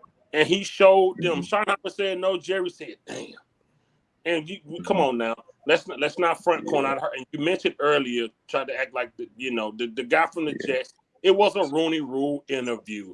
Schottenheimer didn't interview better than him. He's a better coach than Schottenheimer. He's a better coach. He's a better coach. The Jets, that guy's a better coach than Schottenheimer. Robert Saleh, that's who it is. Robert Saleh. Oh, with the Jets, yeah. Rule interview, they was never going to hire him. Oh, I remember that. Yeah. They brought all the coaches in, man. Yeah, I remember that shit. Come on. Yeah. That was to throw us off the scent. They knew the hell. They knew what direction they were going in the beginning, man. They knew it. They just wanted to. They thought McCarthy was going to stay. Yeah. They thought McCarthy was going to stay. That's what it was, And like I say, man, I want to win just like everybody else. I want to stick it to everybody. I want to be on here brand. Absolutely. I want to do that too. But I'm going to act right now based off what we've already seen. And we've seen this dance before. So if Schottenheimer can come in here and kick the DJ out the way and play some different music, hey, you remember on 5 Heartbeats when Duck knocked that piano guy out the way and started playing? If Schottenheimer can knock that piano guy out the way and grab that mic and hit that Eddie Kane, cool, let's do it. Hey, man, go ahead. But right now, just going off what I've seen, I don't believe it. They got to show me something different because we've been here many times. Corner, you yourself said, you said Schottenheimer doing something we never seen. You said Mike McCarthy did something we never seen, 3 12-5s. You said that also. And look where we're at. We're right back here with nothing. Yeah. So that's why I say he got to show me. We've been here. We've been here with the dual threat receivers. We've been here with the dual threat running backs. And I can say our offensive line was better then. Yeah. Because these guys right here pretty much knew. I just saw today Tyler Guyton took accountability saying, I didn't play good last year. It's on Twitter right now. Corner like to say, I just be saying stuff without sources. It's on Twitter right now. He said, I didn't play good. Out of his mouth, he said, I didn't play good last year. That's what he was talking about. Yeah. Tyler Guyton said himself, he didn't play good. He wanted better. So if he can step up, if that Kansas coach can get him better or whatever. Yeah. That's good for me. I can get on here and brag. I don't want to every week talking about how we stink it up. Let me read this super chat. Brian Schottenheimer, just another yes man for Jerry Jones, just like exactly. Here, Wade Phillips out for Jerry yes man. I believe that too. Yeah, I believe that too. But I would like to say, being a yes man, you can still also win. And to another point, like and see corner, and not to knock you again, but when you mentioned what Eberflus did with that defense, Jason Garrett won Coach of the Year. We know he didn't deserve that. It was because of the team he had. They gave Garrett Coach of the Year. He didn't do nothing else. That's because of what them young players and Dak and Zeke was doing. You know, 80 always said, win in spite of the coaches. Yep. Yeah. Win in spite of the coaches, man. And I'm just, be honest with you, bro. This team is so young, and I just don't see the experience to go up against these teams that are already built. My bad, Champ. I didn't see you. Go ahead, Corey. You got all right. Champ. So what's up? What up, Champ? Jane Slater. What's up, Champ? What's up, everybody? What's up, Champ? Do you guys view Jane Slater as a credible source? Before I even waste my breath. Yeah. Do you guys view Jane Slater as a credible source? Be legit. Yeah. Okay. Jay Slater notes that his focus on players' relationships, team dinners, and getting to know his players, Jane Slater sees that as a different approach from previous coaches that have done it in Dallas. This is coming from Jane Slater, who we all just agree that she's credible. So if Jay Slater has players in her back pocket that she can talk to. Jane Slater ain't going to put her reputation on the line to be a yes reporter. Jane Slater, as of late, has put the fire to the Joneses with hard-hitting questions. And now she's coming with this Schottenheimer piece. Even Jane Slater, who we all just agree was credible, is buying in to the Schottenheimer culture and how he's building this up. Listen, because she, first of all, I'm not going to say what I want to say because I don't want to sound like a sexist. She don't know shit. That's. I think she was in on that Dak fake injury too. We're reporting about that. All right, we just said she was credible now. We just said she was credible now. I just like. Well, I don't. Man, look here, man. 80, we're in trouble, man. To your point, man, I've been knowing y'all for over 10 years. I've been on this thing since I've been on YouTube off and on since 08, 07, 08.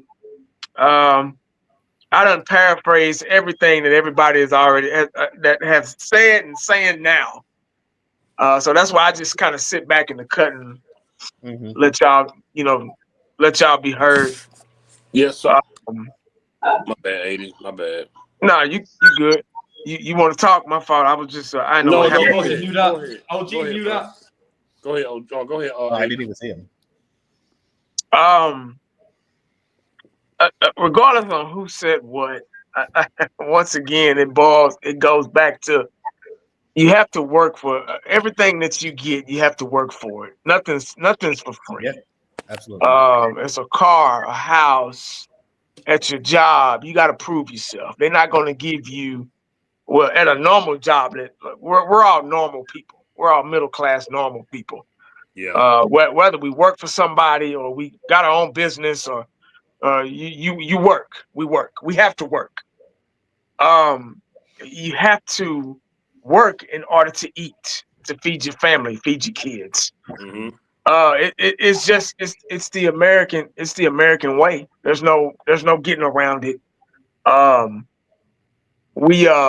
on, let me we've seen this train before. We've seen this train go by before.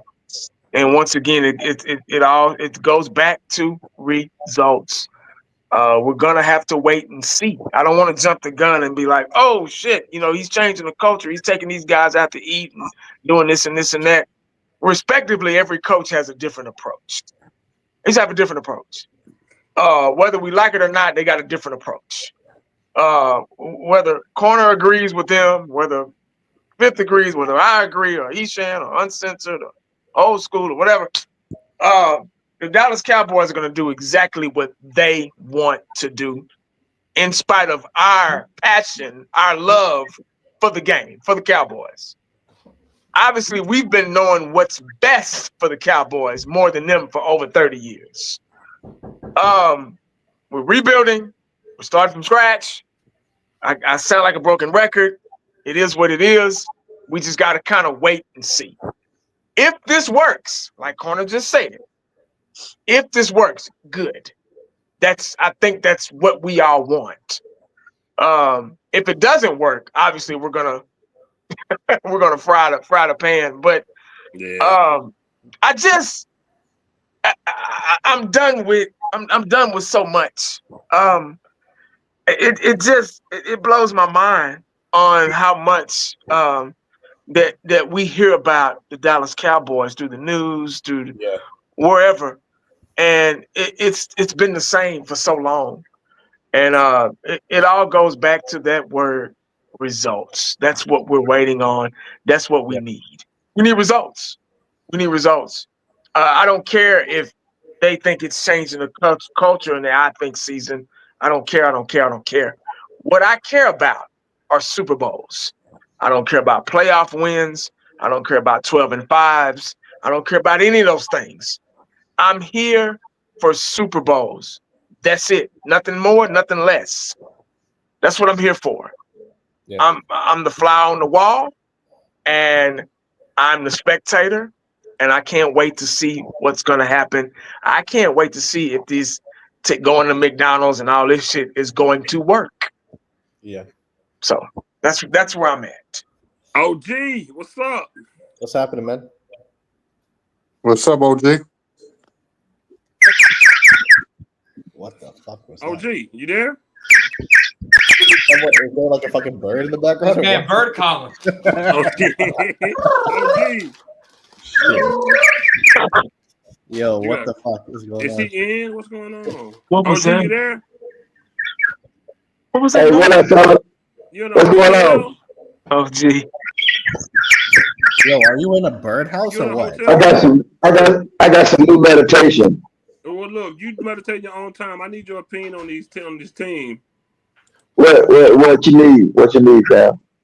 I just need to know what you think about Brian Schottenheimer and Dak Prescott making another playoff run. Why are we talking about that already? Because he's our quarterback and he's our head coach. He's not going. He may not even make it out of week one. Shit. They finna come and beat the hell out of Dak Prescott. Man, Dak Prescott been whipping ass for all of years and should have won that playoff NFC championship game. All them boys, man, them boys, man, he been kicking ass so long. They finna beat up on Dak. It's time for Dak to get his ass beat down. So he ain't gonna be on down too long, man. They finna knock him down. So I mean that playoff run ain't right. His health is bad, bro. I mean, like he got too many injuries. So it don't. Hold on. What? Somebody call me. The bird is the bird. Oh, man. Yeah, my meditation calmed down a little bit. So yeah, man, I got a little cuckoo, man. It's the same old. First, I want to say, how's everybody doing? Everybody doing fine tonight? Everybody good? Yeah. Oh, gee, that mic, man. That mic. Oh my God. Yeah. Hold on. OG got you. Speaking to us by itself in third person. Yeah, fucking. Woo! My ear hurts. You have headphones on too. Okay. I had to turn the volume down on my phone. Yeah, no, I did as well. That may be a little better right there. That's a lot better. That's a lot better. OG, where you in a hotel? I'm out and about right now. Too many questions for OG. He can't answer right now. You might be the feds. I don't know. Okay. I don't know, family. All I know is I'm excited for the season because I want to see what they be saying about Dak Prescott. Now, if they have a losing season, now they got rid of the quarterback that nobody wants me to mention anymore. Okay? They got rid of the quarterback. Can't run that bootleg play action Mississippi Toss Sweep right now. Only maybe with Milton, maybe. But if they have a shitty season, it's because of the quarterback play of him not being able to stretch the play to run the Mississippi bootleg play action pass. Oh, good. What? It's two? Huh? It's the toss sweep and the pass? Yeah, Mississippi play action bootleg toss sweep. And the Mississippi play action pass? Yeah. Okay. The point of the matter is penalties. I mean, can Scotty come in here and clean the penalties up? They was the most penalized in the NFL. I think they're like second or third. I mean, third. The most penalized. They had 100 and something penalties last year. And is he going to hold everybody accountable? Now, like I said, you kissing players' asses, you trying to build a relationship, be going out playing golf, all those other shit. How does that translate to the field? I'm just taking a page out of your book, Fifth. I mean, there's a point of time. Is he going to come get in some assholes? Excuse my language, be cussing out 50. P. Diddy type of P. Diddy, huh? Oh, I like that one. Is Scotty gonna hold everybody accountable? So, OG, you feeling a little good tonight? Kicking back. We will see, man. I mean, it's gonna be I'm excited. I'm gonna see you sign this guy at 250. So, I hope this add up to what y'all been saying. You're getting that. Okay, OG froze. He'll probably be back. OG on that end, dog. What's Champ at? We lost Champ. Hell no, man. That fool got some moonshine. That dude is hilarious. He got some moonshine, sunshine. Nah, he on that coke, man. That shit is extra. I didn't know that was a whoa. Wait a minute. He's doing all this stuff, man. That California lifestyle, huh? OG ain't on no cocaine, man. It's just alcohol, man. OG don't do no drugs like that, man. Just alcohol. I'm fucking with him. I didn't know there was a Mississippi play action bootleg toss and a bootleg pass. I didn't know. Champ, question. Yeah. Are you excited about Shotty this upcoming season? Again, Shotty hiring was because nobody else wanted to come here. But then again, Cowboys. No, he was in the go put the hat on. Shotty, he was already on staff. Okay. They know what it takes for number 4 to how to run the playbook. So I don't think I could say just give him a chance. Okay. But I respect that. But my expectation is he gonna be like at Seattle when they had the even though they did have Marshawn Lynch, or is he gonna let Jerry hold on the string and let him say whatever? Right. Hey, Nate Dogg got a message for you, Champ. That's your favorite quote. That is your favorite quote. Yeah, idiot GM. Right. Michael should have 30 sacks and 5 picks or something. So, Corner, do you see this being? We got 54 people watch. Please hit the like. Corner, do you see this being one-sided as far as pass and run, or you seeing it being balanced? I think it needs to be. I think it needs to be 60-40 run pass. Okay. You have to run the football. You got fresh legs in here, and Jadon Blue Phil Maffa, Javonte Williams. I think those are your 3 starters. Maybe Hunter Lemke will be your fullback, 4th running back. Who knows? But they have to figure out how to run this football.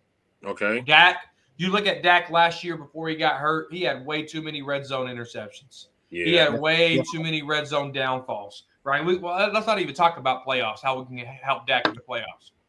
Dak is regular season MVP when things are going right. You know, we brought up CeeDee Lamb being number 1 wide receiver in the regular season. We brought up Tony Pollard and prime Zeke. We did all this. We got to get back to fundamentals when it comes to Dak. I get it. He's paid $60 million per year. He's the CEO of these players, right? How do we get that running game back on track? It needs to be 60-40. It has to be 60-40. If it's balanced and you're putting the ball in Dak Prescott's hands more than you should, you have to go run pass. Okay. So let me ask you this, corner one, like a second part to that question. Do you think that's what Schottenheimer wants to do, even with the addition of Pickens? I think so. See, Pickens is on his last deal of the last year of a second round contract. Excuse me. So you're not going to game plan to pass the Pickens every game. Okay. If you're going to pass the game plan, you're going to go to CeeDee Lamb with a mixture of Pickens. See what I'm saying? So they brought in Pickens to help CeeDee Lamb on the opposite end because Jalen, Lord knows we needed a number 2 wide receiver to complement on the outside of CeeDee Lamb because there's going to be games where it might be 55, 45, right? And so that 45%, I think, is the sweet spot for Dak. It can't be. I don't know if it could be 50-50, but Pickens is there for that 45-55. Okay. Hey, Fifth, I'm gonna get out of here, man. I appreciate you coming through, brother. I got one thing to say. I got one thing to say though. Go ahead. You know how you were talking about how we wanted to win and we want everybody to be successful and the coaching staff and all that stuff. Yeah. I haven't said this phrase in a long time, but I'm ready to say, damn game. I missed that, man. Heard that in so long. Man, I haven't said that in so long, dog. Man, I've been. Wait a minute. Say it again because you broke You up. used to say that after a win that we were struggling with. And this damn game, man. Yeah, it was a win that nobody thought we would win. Yeah. Damn game. Yeah, it feels like you've said that, man. I appreciate you, man, for sure, man. All right, Hey, fella. I'll holler at y'all, man. Y'all All right, God bless, bro. JB, Yes, sir. JB, man, I got a question for you, man. Okay. So with the newly addition added to the receivers, the 2 we drafted, the young guys.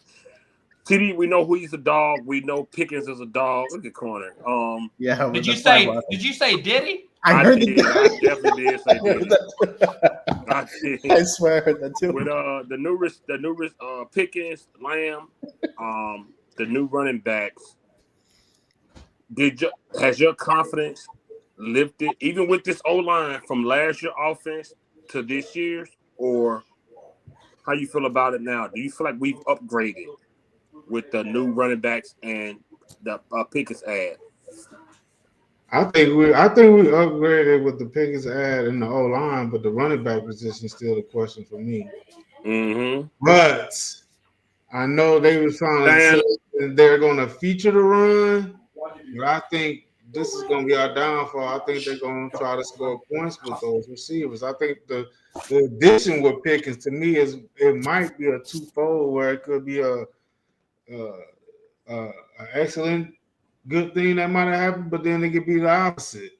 Because I mean, when I say the opposite, it probably could hurt us because we're not going to run the ball as much as I think we could. I think it's going to end up being like Mike McCarthy. We're going to run the ball. We're going to run the ball. And I think that's going to translate the same thing with Schottenheimer because Jerry Jones gonna want to see highlights. He gonna want to see big time passes. I didn't go get Pickens for you, Dak, for not for you to throw him the ball. I didn't get you CD for not for you to throw him the ball. He just paid CD what, 36 mil? Shit. He gonna want to see track star. He gonna want to see the what was that 99 Rams? What they call Sean? The greatest show on turf? Yes, right. Yes. That's what he want to see with the Cowboys this year. And to me, that's gonna mess us up because Dak is not Kurt Warner. Corner, what you got your raise? What's up, Corner?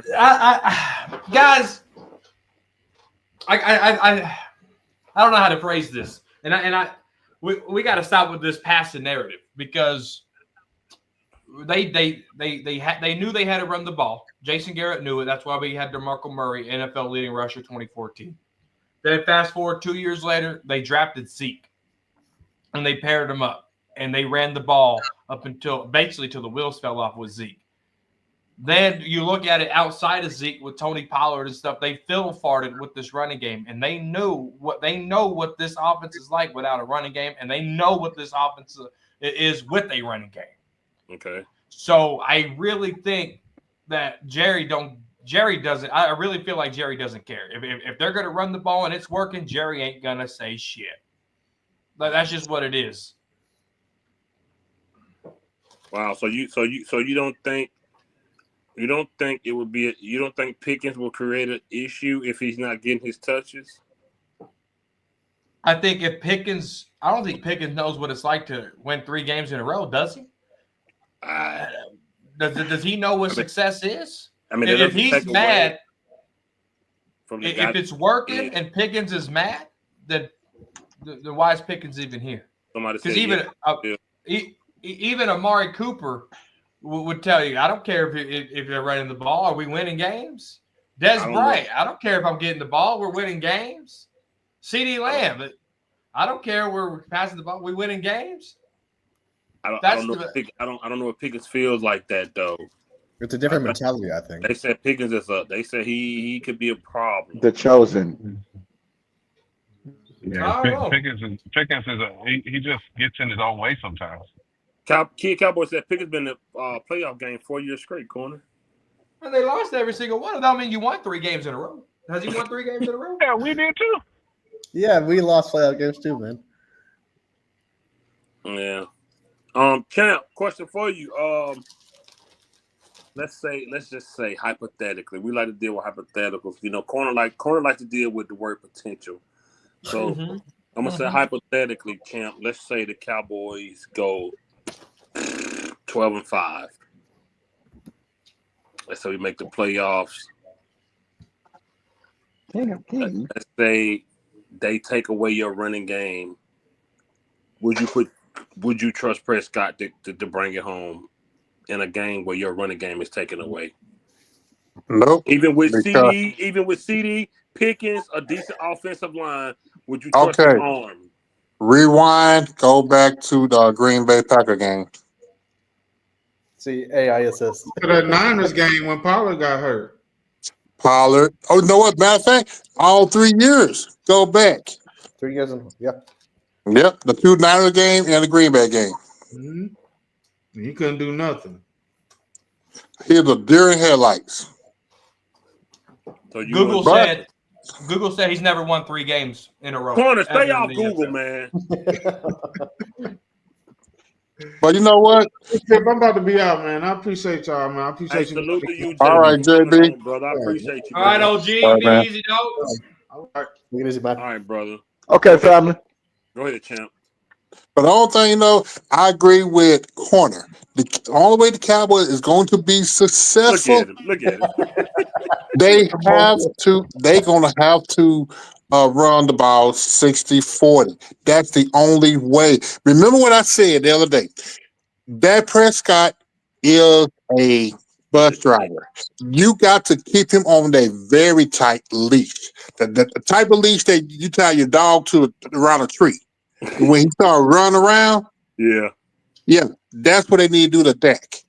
Okay, but again, we don't know what mentality that the idiot GM and his idiot's son got in the store because with their $60 million investment. That's my worry. But here's the deal is, here's the only hope I got. Back in 2014, when the Cowboys played against 49ers, they beat them 28-14. It was Callahan and Marinelli. They got on Jason Garrett ass and a Linehan ass, run the damn ball. And then what happened? Cowboys went 12-3 along the way, and they were 8-0 on the road. So that's where they had DeMarco Murray. So sometimes the Cowboys got to be hit in the face in order for them to say, hey, if this working, go for it. So the deal is, like Sports Junkie and old boy channel, Facts Over Feelings. I mean, yeah, they need to do this. Fuck your feelings. If it's working, I don't care. If the Cowboys is maintaining a good 60-40, that's one way to protect the defense and to protect Dak from his self kryptonite. Because Dak want to prove to people that, hey, I can be better than Mahomes, but you're not. You're not. You've seen it so many times. Receiver be wide open, but you throwing down the field on triple coverage, interception. Yeah. Or you throwing 10 feet high or the shoelace. Dak, and with Pickens, man, with Dak and Pickens, yes, man, that is a dynamic duo. But we cannot trust Dak to throw a receiver wide open. His accuracy is not that good. That's a good point. He said 60-40 doesn't get Pickens paid. Could be a problem. That's a good point. Yeah. That is I don't give a fuck. So here's my thing, right? Here's my thing. So, okay, if Corner wants to correlate what can we do for Dak in January to running, if Schottenheimer has the keys to do that, that's okay. But we've just never seen it. If he do, hey, man, run the ball, keep the ball out of Prescott's hand. Here's the thing. Coaches will realize your running game is your go-to, and they will do whatever it takes to stop it. They did it to Jalen Hurts, and they made Jalen Hurts win the game when the ball was in his hand. The defense did what they needed to do on defense, but the ball still came back to Jalen Hurts, and he took care of it. Do you trust Dak to take care of the ball? No. That's been the problem. That's my problem. Go ahead, champ.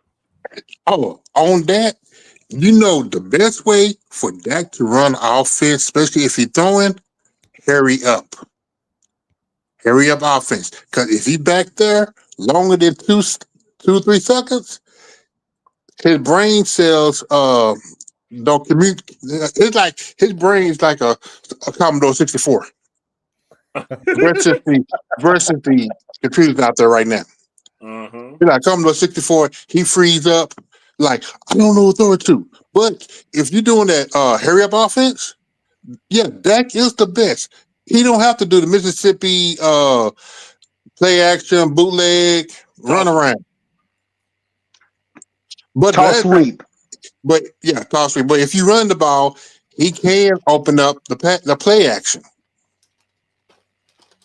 I don't know. But you have to do it at a fast pace.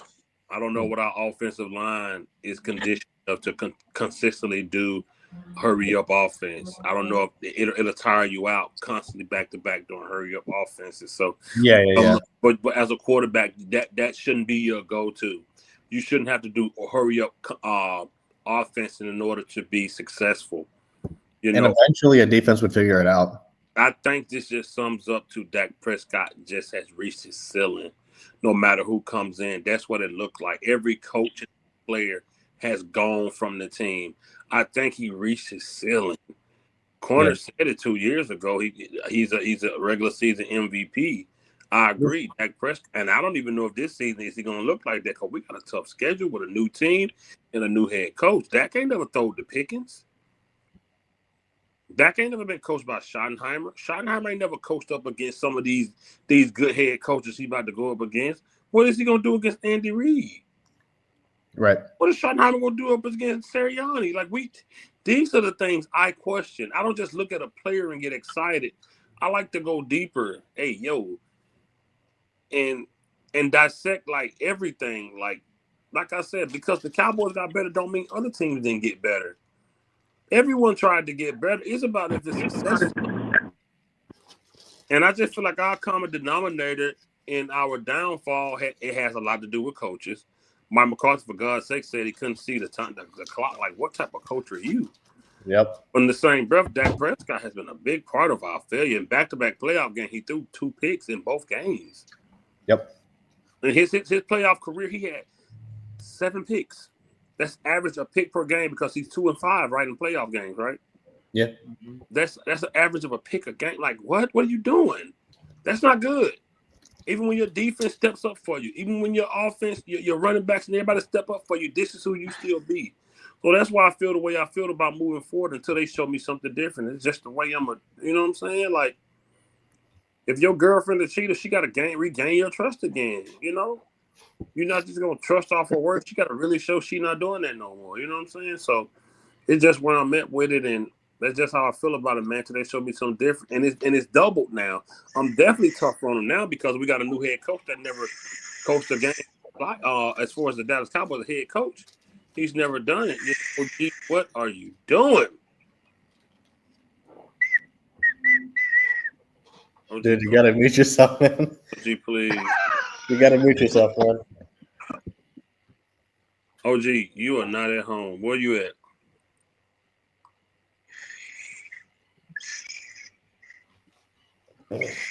So, final question. I'm gonna go around the panel because OG tripping.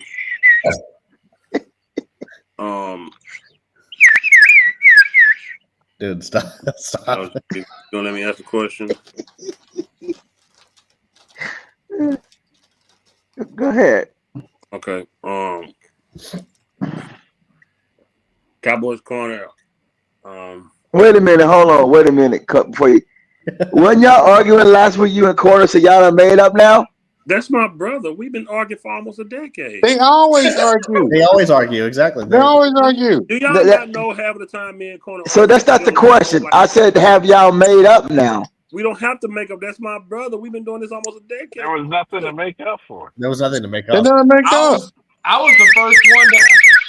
I was the first one to ask Fifth if he was going live today. Yeah. That's my. Oh, good job, fellas. You good job. Patience. It was never personal. You're the only one that thought you had to take a time out to read a Bible verse. Right. Do you not know the next Sometimes day? Sometimes you need peace on the stream. Oh, gee, the very next day after that, me and Fifth Quarter literally shared pictures of our kids and talked about our kids. This is what.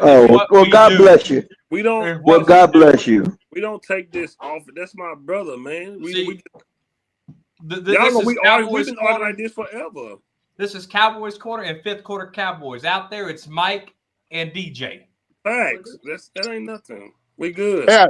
Hey, you argue about wrestling too. That's what I was trying to tell you last week, OG. When you were trying to cut us off, I was telling you, bro, let us go. This ain't nothing. Like, we good. Oh, okay. Yeah. Hold on, Fifth. Hold nothing to make up. Hold on, Fifth. 1, 2, Hey, 3. that 10 seconds threw me off. Yeah, man. That's 10 seconds. And then he gonna say that take commercial break and he read a Bible verse. Man. Wait a minute. Hold on. I rebuke what you said in the name of Jesus. Oh, good Lord. No, OG, they know nothing. OG, that wasn't. Listen, you could You have got saw enough some of moonshine. the You boys. might see him right now. Don't never disrespect the Lord. We not as bad as we were back in the day. Trust me. When we was younger, they was way worse. And I asked Oso Digizua a question yesterday about uncensored. Right. Mm-hmm. Remember that uncensored? You want to share it with the panel? Yeah. Yo, AI generated crap. that wasn't AI generated. Using your he over there using his Chinese algorithms. Real quick. Y'all heard about Sam Williams got arrested? Are you serious? You bullshit. That's why I don't talk about the kid. Hey, now a culture change will be to cut his ass tomorrow. That's a culture change. Yeah, he got arrested again. Yeah, Jerry Jones said he's maturing. What did he do this time? He was driving developing 66. also. I think he driving 66 in the 40. Oh Jesus! Yeah, shit. What a yo! Must got anger issues. No, you can't cut him for that. Yes, you can. Yes, you can. No, you can't. Yes, you can. Last year, if it's speeding ticket. Wait a minute. How do you get arrested? And how do you get arrested for going 66 and a 40? That's 22 miles above the speed limit. Over is considered reckless. That's a ticket, and take your ass home and pay the fine. That's reckless driving. That's not a. No, that's bullshit. That's the second time. That's the second time. That's that slave shit. That's that slave What's shit. your source here, Champs? I'm Googling. I don't see nothing. I saw it on X. I just saw it on X. Might have been a troll. Right. Yeah, that was AI. It's trap on AI. Yo, there might be been no goddamn man. It was. You find anything, corner? It was posted 4 hours ago. Nothing on Google. That must have been a troll post. Nate Dogg said, post the link in the back chat. Yo, Yeah, Twitter at least is I don't 2 see seasons anything. behind. Camp At least Twitter I is don't 2 see years behind. Camp going cuckoo. Oh, gee, Yeah, Champs, you might want to check the date on that post. Damn. Camp going a little I tell cuckoo. you what, OG, you go 20 over the speed limit and think you're going to get arrested. You're going to jail. That's reckless driving. 22 driving. Yeah, Hey, calm down a little bit, young man. Calm down a little bit. Calm Can I get down. my last That's question the now so we basic, get out of that's here, basic common please? sense. Yeah, it's not a long question, is it? OG. Let me go to my question. Time out, fellas. That's your whoever whistle for you gave guys. OG a soundboard need to be hung in the middle of Main Street. That's your buzzer to keep you calm. That's your man. Use that shit on your channel. Thank you. Hey, you don't tell nobody what to do. Hey, It's your channel. Quit regulating everything. He always trying to regulate like he Grandpa Paul. Yeah, it works for me. He Grandpa Okay, Paul. it was 2 years ago. I never had Grandpa Paul on the station. All right. Let me get No, they were questioning about his maturity. My bad. Okay, it's all good. Okay. It's all good. Let me get to my last question. That was fake news. Cowboys Corner. What's your honest opinion and your thoughts on this year's defense? That's a good question. That's a real good question. I think my starting lineup is going to be Micah. I don't know if Mozzie's going to be in the starting lineup this year. You better not. I think someone's going to surprise us and win that job over. And then obviously you got Diggy Zua. Okay. And then you got I think Dante Fowler is going to be on the other end. Mm-hmm. And then your rotation with that would be Marshawn Nealon, Donovan Ezaraku, our second round pick there. So and then Sam Williams will be somewhere in there. But I still need some D tackles. I still need some D tackles. I don't know. We got a long way to go to training camp. We still got the quiet season before training camp. Maybe they'll do something in the quiet season. And then I think our linebackers, Kenneth Murray Jr., Maris Lewifau, Shamir James out of Florida. You should know him, fifth. With Matt Eberflus being a linebackers coach at heart, I want to see how he works with these linebackers here. Buddy Johnson, how does he benefit from a Matt Eberflus? And then your corners are the biggest questions. To be honest with you, Deron Bland coming into this year after an off year, Trayvon Diggs checking out of the season, Revel with his knee building up there at corner, Elam, the corner that we traded from the Bills. I mean, corner I think is the biggest question. And then we don't have Harris here anymore. He went to Chicago, so now this new cornerback coach, how does he work with these corners? And then safety, Malik Hooker. He played with Matt Eberflus in Indy, so he knows a little bit of Matt Eberflus there from Indy. And then the strong safety spot, how does that look? Overall, I think the pieces are there. I think there's a lot of potential there. It's just how is he going to put it together? But it all starts. Your front seven is crucial this year. Okay, I like that. That's a good. That's a good.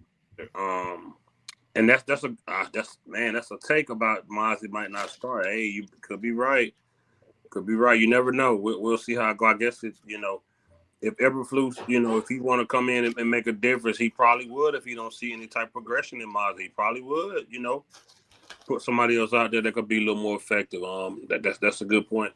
Eshan, for you, what does it mean to have such a different makeshift at offensive line? Because it looked completely different.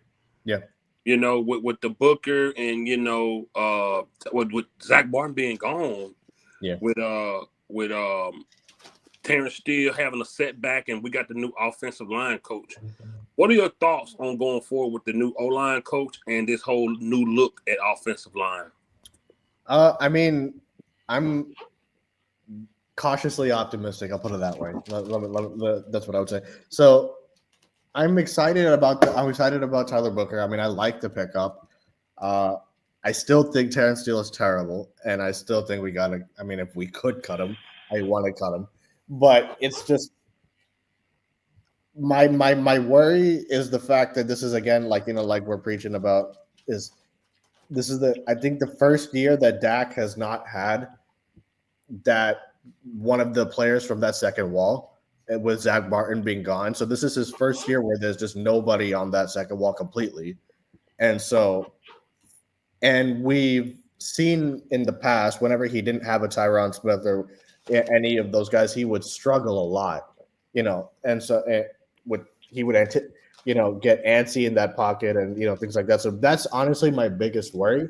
To be honest, it's mostly about how will Dak look in the pocket when he has a completely new line, and that's something that I have to see that I'm going to be looking for sure. It's whether or not he's going to be seeing ghosts in the pocket, or that's really what I'm going to be looking at. But just talking about the coach, it's the same thing with Schottenheimer, with Eberflus, with it's a completely new regime and the coaching staff.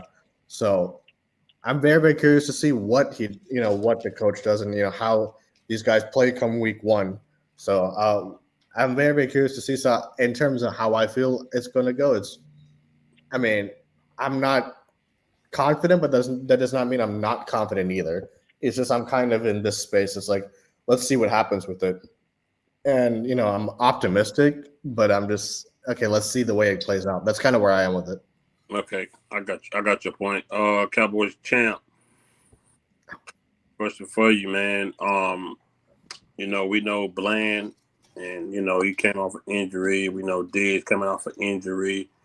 We talked the other day. You like, nah, we don't need Ramsey. Has your confidence dropped in our cornerbacks, man? Being that they both have broke records in the past, have your confidence dropped in them, or you still, feel like they can get the job done? Oh, it dropped. So for one, both of them come off with a knee injury. Secondly, the old defensive system they had, it worked for them. Mm-hmm. On the Queen, it worked for them. But on the Zimmer, it didn't. Now, Eberflus, I don't know. I don't know. Yeah. I mean, because it's too many question marks. Yeah. And then, like I said, with the third round pick coming off a knee injury. Oh yeah. This whole. Oh yeah, don't forget about Butler. Another knee injury. God.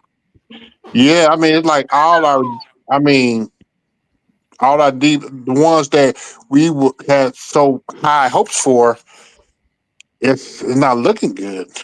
So, like I said, because one thing, the injury, but they got to find a system that works best for them. Right. Okay. OG, you there? Yeah.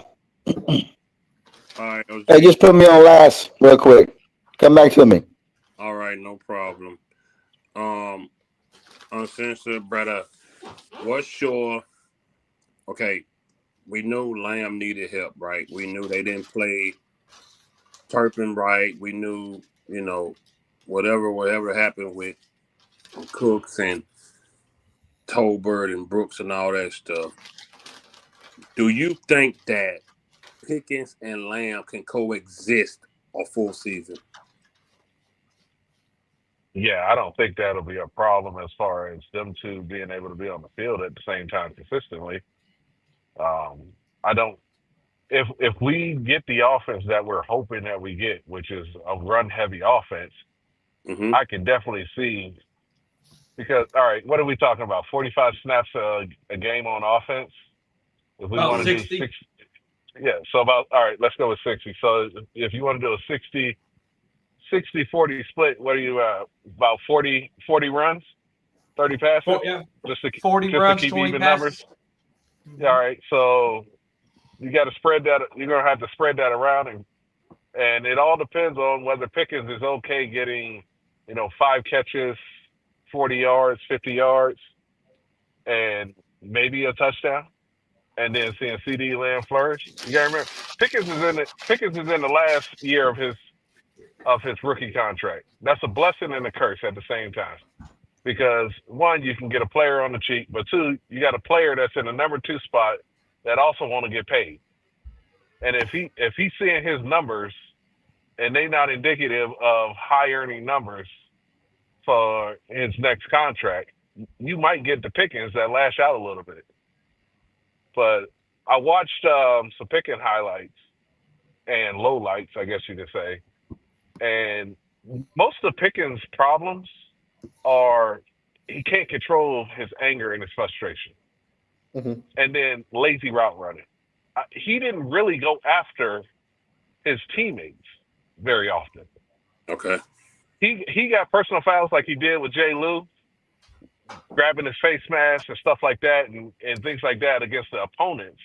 But I didn't see very often where he went after his quarterback for not getting him the ball or, a coach or anything like that. Even back in college, it's just he couldn't control when he was getting, either shut down or frustrated or something like that. He would lash out and he get these random personal foul penalties, or he just kind of mentally checked himself out of the game by running lazy routes and things like that, a la Amari Cooper. So I don't think that it'll be one of those things where formations or primary reads will be an issue with him. It's just if the ball is going his way and he's having trouble where Dak might be throwing it high, low, behind him, or or he's getting the coverage that isn't allowing him to get his catches and his numbers. That's when I can see him getting frustrated and acting up a little bit. Okay. I like that assessment when you say you don't see the problem, when it's run and it's split. I would like that 60-40. I'm not gonna lie, because y'all know me. I'm not a fan of the ball being in Dak Prescott's hand a lot. I prefer it to be about 65 closer to 70, but I don't think that's gonna happen. My thing is, I don't know how Jerry feels about paying Dak that much money just to turn around and hand the ball off. Right. My only thing, we know Jerry is a salesman. He want to sell as many jerseys as he can when it comes to his top players. So that's my only worry. We got these 2 new running backs. I would like to see them boys just run it, man. I want to limit Dak Prescott as much as possible. That's not his. Listen, he's an older guy now. I just. It's just not going to work if you don't limit him. Like it's just not going to work, bro. And it's so frustrating because I feel like even at times when we limited him, even in his crucial moments where he's been limited, he's still just like I said, I don't know, man. The kid, he sold a lot of jerseys, he sold a lot of tickets. He did what he did. They like him as a person, but I just don't never think he was that person. OG, you ready? Yeah. All right, cool. Last question for you, OG. Let's say the Cowboys make the playoffs. Do you trust your quarterback? Don't even go there. It's a question.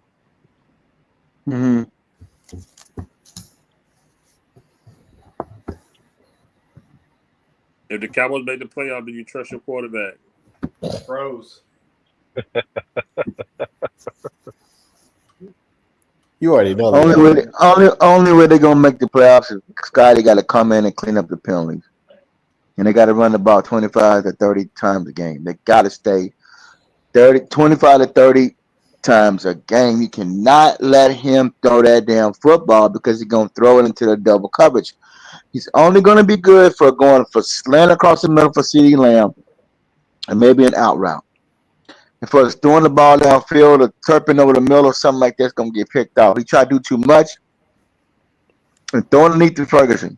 I don't trust him in the playoffs. I don't even know. They got to clean up the penalties first. The only thing that's killing this team is undisciplined. Y'all got to understand, man.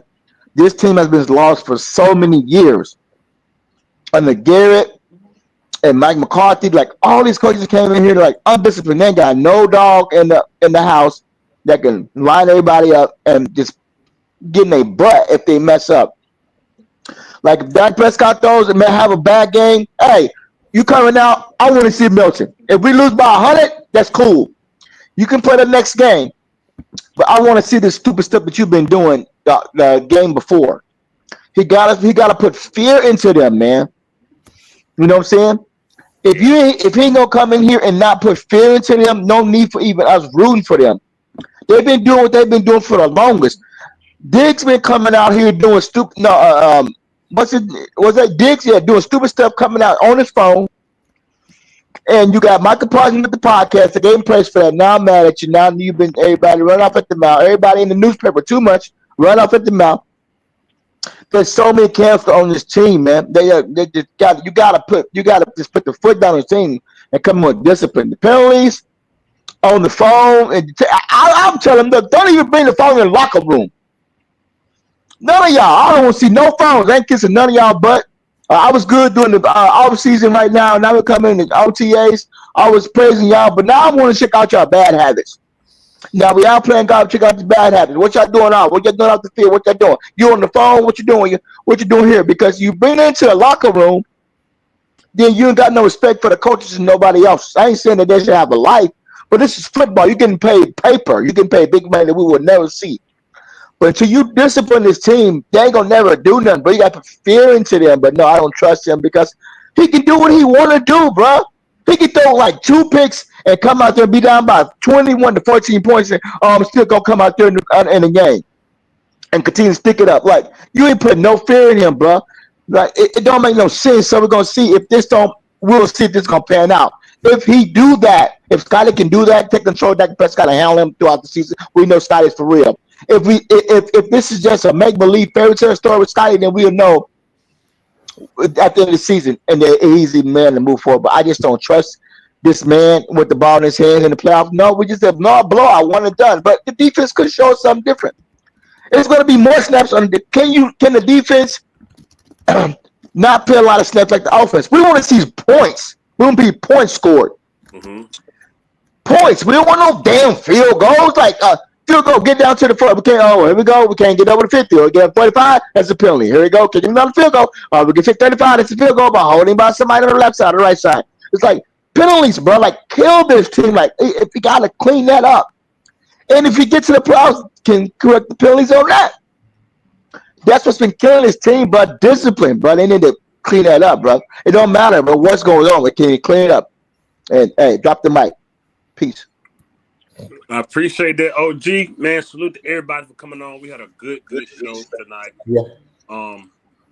We're going to end it. Shout out to Cowboys Corner for coming on as always. Eshan as always. Champ for show.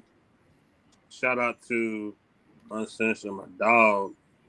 And shout out to OG. 1980 for sure always. JB. Mm-hmm.